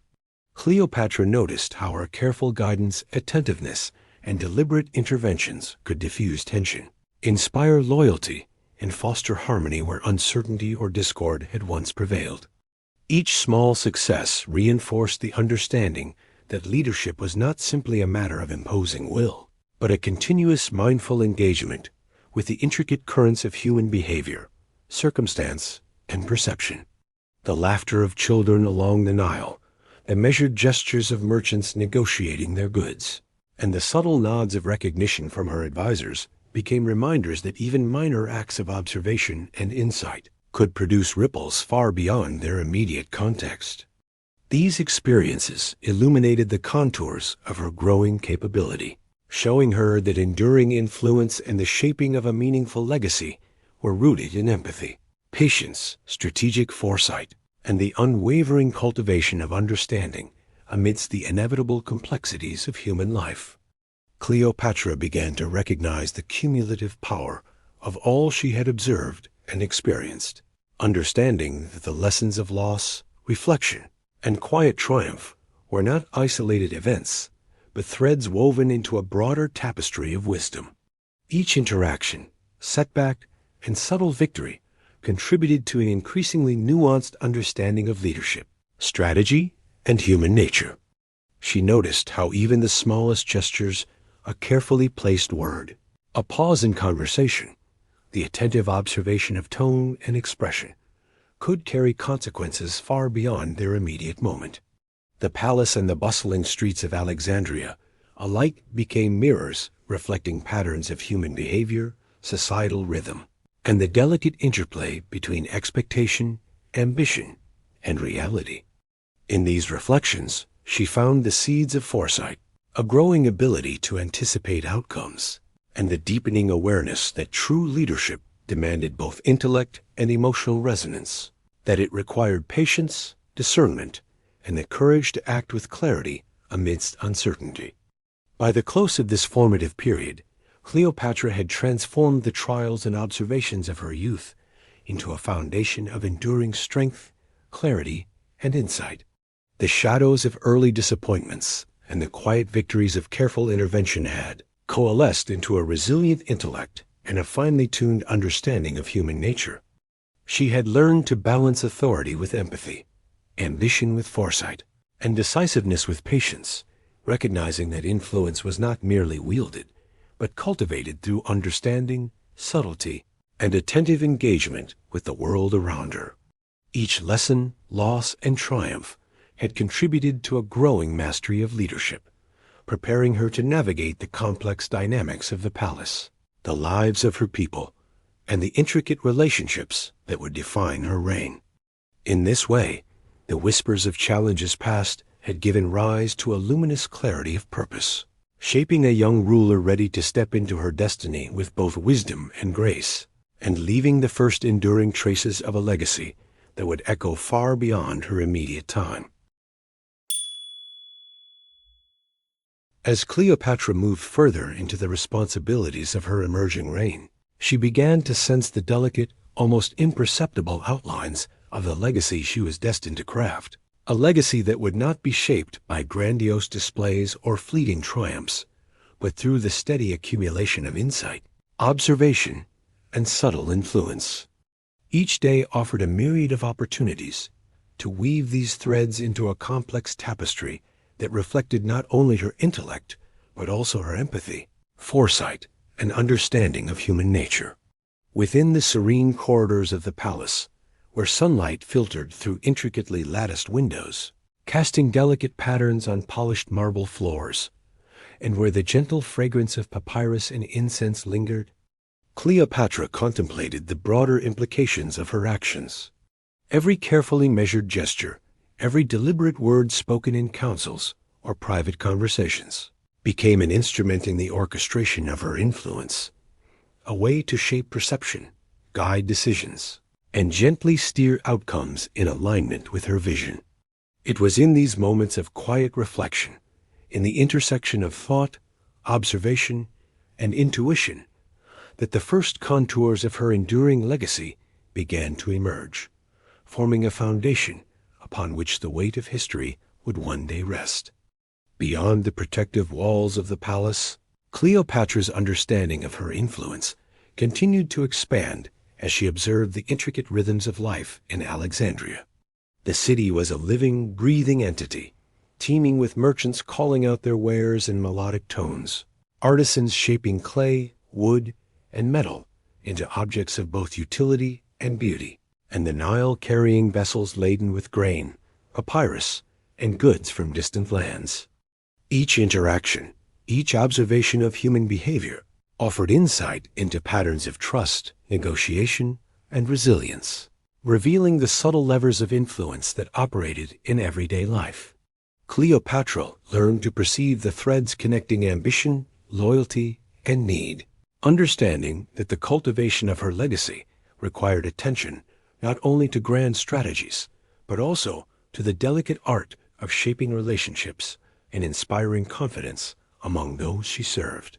Even small interventions offering guidance, resolving disputes, or simply listening could send ripples through the social fabric of the city, creating trust, reinforcing respect, and nurturing the foundations of a legacy built on both strategic acumen and empathetic engagement. These experiences strengthened her awareness that leadership, at its core, was the continuous harmonization of intellect, insight, and human connection, a lesson that would define her path as she moved closer to the realization of her enduring influence. Within the palace, Cleopatra's growing skill in navigating the intricate web of relationships became increasingly evident as she carefully observed the subtle interplay of personalities, ambitions, and loyalties around her. She noticed how minor gestures, a measured pause, a deliberate tilt of the head, the placement of a hand upon a scroll, could shift the perception of authority and influence outcomes in ways that overt commands often could not. Every conversation, every ceremonial exchange became an opportunity to practice discernment, refine judgment, and understand the intricate dynamics that govern human behavior in both public and private spheres. In these moments, she honed her capacity to anticipate the reactions of advisors, generals, and emissaries, learning to shape outcomes not through force, but through subtle persuasion, strategic timing, and the careful orchestration of perception. Each observation added to the reservoir of knowledge and insight that would later inform her decisions, guiding her as she began to construct the scaffolding of a legacy built on wisdom, subtlety, and enduring influence. Cleopatra's meticulous attention to symbolism and personal presentation, further strengthened the emerging contours of her legacy, as she recognized that leadership was communicated as much through presence and perception as through explicit directives or political maneuvering. She studied the interplay of attire, jewelry, posture, and expression, understanding how these elements could command respect, instill confidence, or diffuse criticism. Mirrors, polished fountains, and marble surfaces became tools for reflection and practice, spaces where she refined gestures, expressions, and the subtle rhythms of movement that conveyed authority without ostentation. Under the guidance of tutors skilled in rhetoric and diplomacy, she honed the cadence of her voice, the modulation of tone, and the strategic use of silence, learning that what remained unspoken often carried as much weight as spoken words. Each lesson, each carefully rehearsed gesture, reinforced the understanding that true leadership and legacy were not merely products of lineage or intellect, but of the deliberate cultivation of perception, the alignment of human attention, and the mastery of the nuanced art of influence. Her engagement with the citizens of Alexandria deepened as Cleopatra moved through bustling streets, quiet courtyards, and sunlit marketplaces with a blend of curiosity, attentiveness, and thoughtful reflection.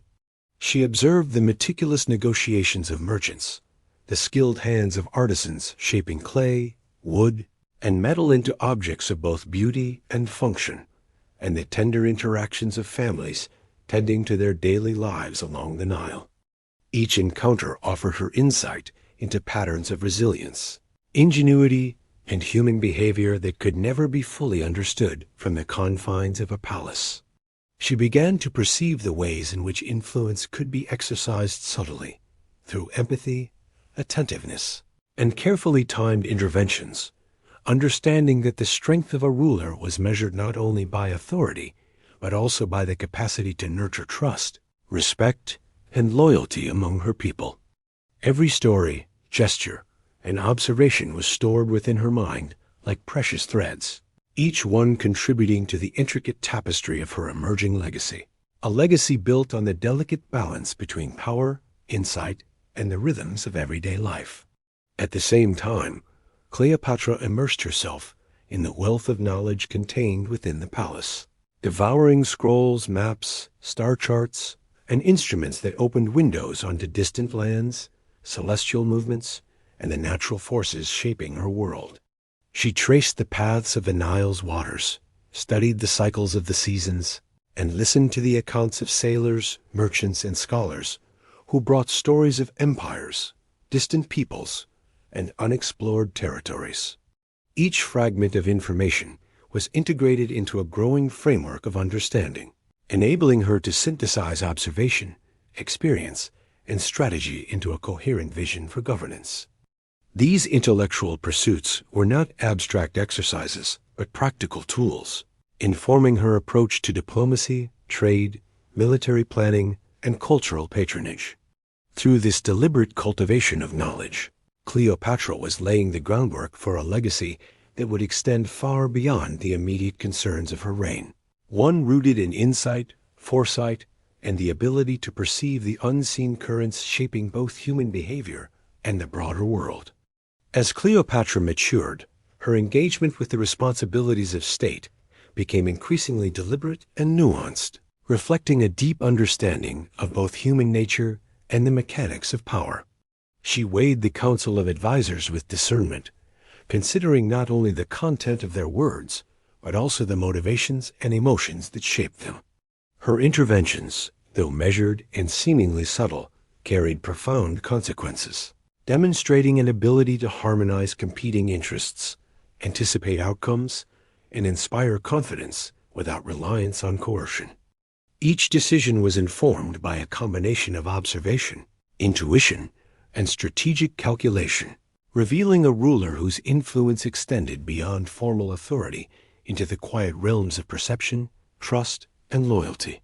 The early seeds of her legacy were taking root, nurtured by patience, insight, and the deliberate cultivation of relationships that would sustain her influence for years to come.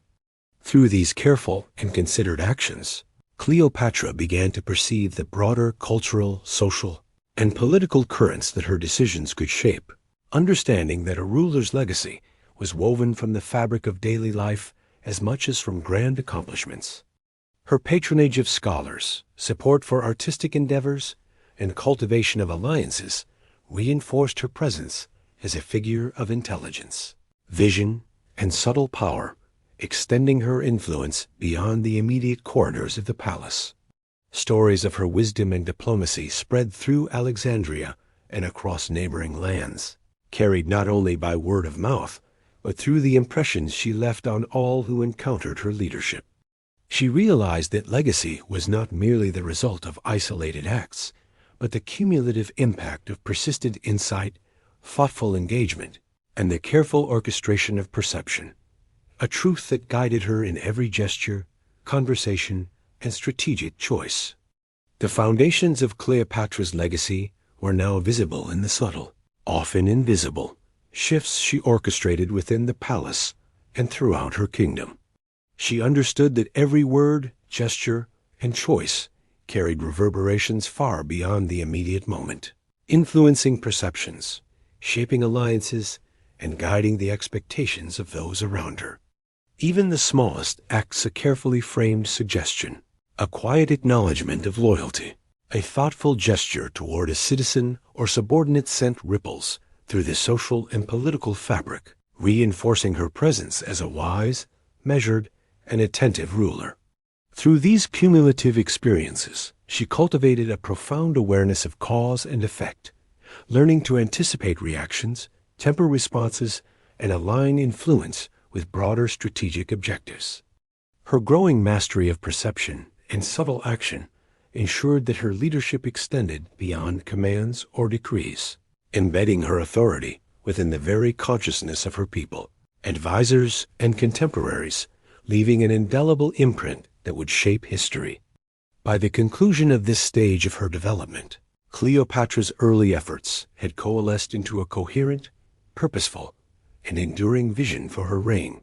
Her intellect, empathy, and strategic insight were complemented by a refined understanding of human behavior, the rhythms of her kingdom, and the delicate mechanics of influence and perception. The whispers of her formative years had transformed into deliberate action, guiding her as she shaped the first tangible outlines of a legacy that would extend far beyond her immediate rule. Each observation, decision, and engagement contributed to the emergence of a leadership style that balanced authority with wisdom, ambition with foresight, and strategy with empathy. Cleopatra's legacy was no longer an abstract possibility. It was actively forming, nurtured by insight, reflection, and the deliberate shaping of both people and circumstances, laying the groundwork for a rule that would echo through the ages.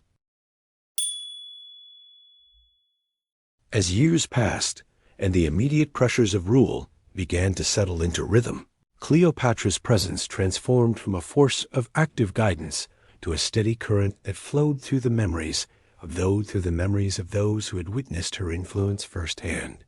The streets of Alexandria, the chambers of the palace, and the bustling docks of the Nile carried echoes of her decisions, gestures, and subtle interventions, like the gentle resonance of a bell long after it has been struck. Those who had observed her, from advisors to artisans, spoke of her insight, empathy, and capacity for strategic foresight, often recounting moments when her quiet attentiveness had shifted outcomes or resolved tensions without fanfare. Even long after her immediate actions had faded from daily life, the impressions she left continued to shape behavior, influence expectations, and guide decisions, creating a living memory that persisted alongside the tangible achievements of her reign. Time, in its slow and deliberate passage, began to fold her presence into the collective consciousness, ensuring that Cleopatra's impact would endure not only through history, but through the very patterns of human interaction she had carefully cultivated. The city itself seemed to remember her, in subtle ways that only the attentive could perceive. The flow of the Nile, steady and eternal, seemed to echo the balance she had maintained between authority and diplomacy, providing sustenance and commerce to her people, while reflecting her capacity for measured foresight. The marketplace, alive with voices, scents, and movements, carried whispers of her influence in the practices of merchants who had learned patience, negotiation, and empathy under her observation. Artisans continued techniques refined under her patronage, creating objects of beauty and utility that reflected the harmony of intellect and creativity she had encouraged. Even the youngest generations, who had never met her, grew up in a world subtly shaped by her choices, absorbing lessons of strategy, fairness, and the power of perception as naturally as they breathed the air of Alexandria. In this way, the passage of time did not diminish her presence. Rather, it allowed her influence to settle, like sediment forming a fertile bed of memory, enduring quietly yet profoundly within the fabric of her kingdom. Cleopatra's interactions, once immediate and deliberate, began to echo through the minds and actions of those around her in ways both visible and subtle. Advisors recalled the tone of her counsel, the patience in her deliberations, and the quiet authority that required no overt demonstration of power. Generals and diplomats remembered her strategic foresight, the way she balanced firmness with flexibility, and the subtle hints she offered that guided decisions without coercion. Even the common people, who had perhaps encountered her only in passing, carried fragments of her influence in the rhythms of daily life, the manners in which they conducted trade, resolved disputes, or nurtured their communities. Each memory, each repeated observation, became a thread in the expanding tapestry of her legacy, binding her past actions to the present, and ensuring that the lessons of her reign were preserved not only in records or monuments, but in lived experience and shared human understanding. Time, patient and unrelenting, began to transform Cleopatra's tangible achievements into legend, blending the concrete with the remembered, the factual with the interpreted. Stories of her wit, intelligence, and empathy circulated among the people, told in hushed tones in courtyards and marketplaces, embellished with personal observation, yet rooted in the undeniable truth of her influence. These narratives, passed from generation to generation, carried with them subtle lessons about leadership, strategy, and the delicate balance between authority and humanity.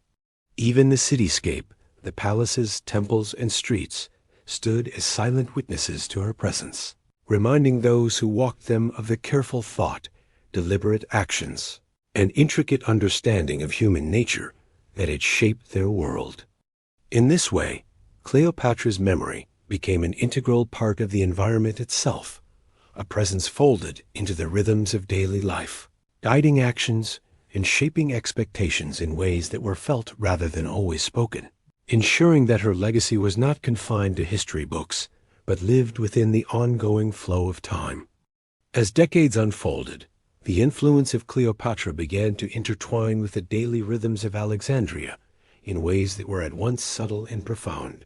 The practices she had encouraged among merchants, artisans, and scholars, an attention to detail, a balance of patience and assertiveness, a respect for knowledge and skill continued to shape the character of the city long after her direct guidance had ceased. Observers noted how her emphasis on diplomacy and measured decision-making had created patterns of interaction that fostered stability, cooperation, and a shared sense of purpose. Even small, seemingly insignificant behaviors, such as the thoughtful attention paid to a request, the quiet acknowledgement of effort, or the gentle mediation of conflict, had become ingrained in the culture she influenced, leaving behind a legacy of subtlety and insight that echoed through both public and private spheres. In this way, the traces of her presence persisted, not as grand monuments alone, but in the living, breathing continuity of a society that had internalized her lessons and carried them forward. Memory, both collective and personal, became a bridge between Cleopatra's active leadership and the enduring patterns of influence she had created. Advisors who had served under her shared stories with their successors, recounting moments of wisdom, moments of careful negotiation, and the quiet power of her attentiveness. Families passed down tales of her presence in the streets and temples, embedding lessons of strategy, empathy, and foresight into daily life. The city itself seemed to remember her, its markets, workshops, and sacred spaces, carrying echoes of her attention to detail, her patronage of learning and the arts, and her subtle guidance in shaping social and economic order. In this way, the passage of time did not diminish her significance. It allowed her impact to settle deeply, layering understanding and expectation into the consciousness of those who lived in the world she had shaped. Her legacy had become a living entity, evolving naturally with the city and its people, a constant reminder of how deliberate action, thoughtful observation, and careful stewardship could endure far beyond the immediacy of rule. As the city and its people carried forward the patterns she had established, Cleopatra's influence also began to ripple outward in more subtle, cultural ways. Scholars and artists who had thrived under her guidance continued to produce works infused with her philosophy of balance, observation, and measured insight, transmitting her approach to problem-solving, diplomacy, and creativity across generations. The stories, music, and visual art of Alexandria began to bear her imprint, reflecting an understanding of leadership that valued empathy as much as authority and wisdom as much as ambition. Even distant lands that maintained contact through trade or diplomacy absorbed traces of her methods, as ambassadors, merchants, and travelers carried tales of her intellect, strategic subtlety, and the quiet yet undeniable power she wielded through presence and perception. Over time, the contours of her legacy became inseparable from the lived reality of her kingdom, intertwined with the evolving identity of Alexandria and its people, as if her awareness had been embedded into the very rhythms of the city's life. In private recollections, the advisors, friends, and citizens who had directly interacted with Cleopatra reflected on the nuances of her character, each memory adding layers to the narrative of her influence. They recalled the precise timing of her interventions, the way she listened as intently to silence as to speech, and the careful attention she paid to details that others might dismiss as trivial. These recollections, often shared over quiet conversations or in written records, became part of a larger tapestry of memory, preserving the lessons she imparted, the strategies she modeled, and the subtle manner in which she shaped her surroundings. Her presence, though no longer physically immediate, persisted in the consciousness of those who had known her, guiding decisions, inspiring reflection, and influencing behavior in ways that were both practical and profound. Through these combined memories, the essence of Cleopatra, the attentive observer, strategic thinker, and empathetic ruler remained alive, gently shaping the world she had once directly navigated. The enduring resonance of Cleopatra's influence became most evident in the ways her example shaped emerging leaders and thinkers. Young advisors and future rulers, even those who had never met her, absorbed the lessons carried in stories, traditions, and institutional memory, learning to balance authority with empathy, foresight with adaptability, and decisiveness with patience. The city itself, through the cadence of its daily life, the ebb and flow of commerce along the Nile, the meticulous work of artisans, and the careful negotiations of merchants, reflected the imprint of her approach to governance. These echoes, subtle yet persistent, revealed that a ruler's legacy was not confined to monuments, titles, or the span of personal power, but lived on in the habits, values, and rhythms of the society shaped by their presence. Time had gathered around her memory, allowing it to deepen, expand, and interlace with the consciousness of generations, transforming history into a living, breathing continuum influenced by her hand and mind. As this period of reflection and recollection settled over Alexandria and beyond, Cleopatra's life and actions transcended the immediacy of her rule to become enduring symbols of strategy, insight, and the careful orchestration of human experience. Her legacy, though rooted in concrete achievements and deliberate choices, found its fullest expression in the subtle currents of memory, the shared experiences of those who lived under her guidance, and the cultural imprints she left upon her city and kingdom. Every gesture, every act of observation, every strategic intervention became part of a narrative that continued to inform behavior, inspire thought, and shape decisions long after the moments themselves had passed. In this way, Cleopatra's presence endured not as a static monument to power, but as a living, evolving influence woven into the very fabric of the society she had touched, ensuring that the lessons, insights, and wisdom of her remarkable life would continue to resonate through time.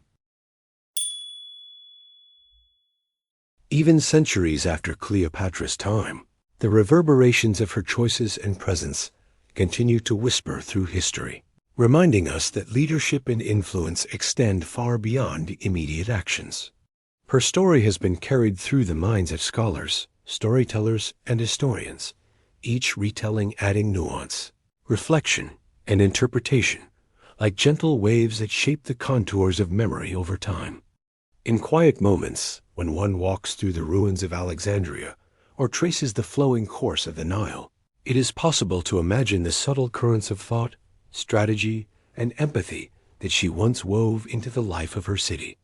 The echoes of her reign are felt not only in monuments or texts, but in the lessons absorbed by generations who study her life, who ponder the balance of power and wisdom, and who seek to understand how observation, perception, and intentional action can ripple through time, influencing choices and shaping worlds. Cleopatra's presence persists in the rhythm of human ambition, in the strategies of rulers and leaders who study her life, and in the careful orchestration of influence that continues to shape societies. Her example demonstrates that true power is rarely loud or forceful. It is often embedded in subtle acts, in attentiveness to context, in the art of timing and perception, and in the capacity to listen as much as to speak. Through these enduring whispers, she continues to teach, guiding those willing to observe the patterns of human behavior, the dynamics of negotiation, and the delicate balance between authority and empathy. In reflecting upon her life, one can see that influence is not solely measured by the extent of one's immediate control, but by the enduring impressions left on people, culture, and the shared consciousness of generations. The lessons of Cleopatra's life resonate in the way human beings navigate power, relationships, and responsibility even today, offering insights that transcend time and geography. Observers can see the subtle artistry in her methods, the attentive listening, the careful calculation, the measured words and gestures that allowed her to guide outcomes without imposing force. Each encounter she had, whether with a trusted advisor, a foreign diplomat, or an ordinary citizen, was imbued with intention and awareness, demonstrating that influence is as much about perception and understanding as it is about authority. In this way, the echoes of her presence are not confined to historical texts or monuments. They live in the strategies employed by those who reflect on her life, in the approaches to leadership that value empathy, foresight, and nuanced engagement, and in the quiet understanding that every action, no matter how small, can reverberate far beyond the immediate moment. Time softens the immediacy of events, but the imprint of thoughtful and deliberate action endures, as evidenced in the continuing fascination with Cleopatra's life and the principles she embodied. Her story has traveled across centuries, interpreted in countless ways, yet the core lessons remain clear. Observation shapes understanding, empathy fosters loyalty, and strategic patience often achieves what overt force cannot. The whispers of her life reach those who study her now, encouraging reflection on the delicate interplay between human intention and consequence, between personal ambition and communal responsibility. By tracing the threads of her influence, one can discern how leadership, when exercised with wisdom and awareness, becomes a living force, guiding not only the immediate world, but the currents of memory, culture, and collective consciousness. Even in the quiet moments of reflection, when one contemplates the passage of time and the unfolding of human history, Cleopatra's influence can be felt in subtle ways. Her approach to leadership marked by attentiveness, strategic foresight, and a deep understanding of human nature offers lessons that remain relevant across cultures and eras. The decisions she made, whether in council chambers, along the bustling streets of Alexandria, or in moments of private contemplation, continue to ripple outward, guiding thought and action in spheres far removed from her own time. Every gesture, every choice, and every calculated pause contributed to a legacy that speaks not in grand declarations alone, but in the quiet persistence of memory, culture, and shared human experience, demonstrating that influence is measured as much by subtlety and insight as by immediate power or visibility. The resonance of Cleopatra's life also lies in the human stories intertwined with her reign, the advisors, friends, and citizens whose lives were touched by her decisions and who carried fragments of her insight into their own actions and teachings. These personal recollections, often passed down in intimate conversations or recorded with care, serve as conduits for her lessons, allowing them to be absorbed, reflected upon, and applied long after her presence has faded from the physical world. In this manner, the whispers of her influence continue to guide, inspire, and challenge, reminding us that leadership is not confined to titles or fleeting authority, but is embedded in the relationships, observations, and deliberate acts that endure across time, shaping not only immediate outcomes, but the very fabric of human society. The subtle ripples of Cleopatra's influence extend into the realm of culture, art, and collective imagination, where her presence continues to inspire creativity and reflection. Poets, painters, and storytellers have drawn from the nuances of her life, translating her strategic insight, her empathetic engagement, and her delicate command of human interaction into expressions that resonate across generations. These cultural echoes carry lessons not only of leadership, but of perception, patience, and the transformative power of careful observation. Each depiction, whether literal or interpretive, becomes a conduit through which the essence of her approach to influence is preserved, allowing the wisdom embedded in her actions to shape thought, behavior, and even societal values long after her era has passed. In this way, Cleopatra's legacy is neither static nor confined. It lives dynamically within the human imagination, guiding reflection and offering subtle instruction for navigating the complexities of human experience. In the private lives of those who reflect upon history, the whispers of Cleopatra's decisions, her gestures, and her strategies continue to serve as reminders of the profound impact a single individual can have on the fabric of society. Observers may consider how her attentiveness to context, her sensitivity to the motivations of others, and her deliberate orchestration of influence enabled her to shape outcomes with precision and care.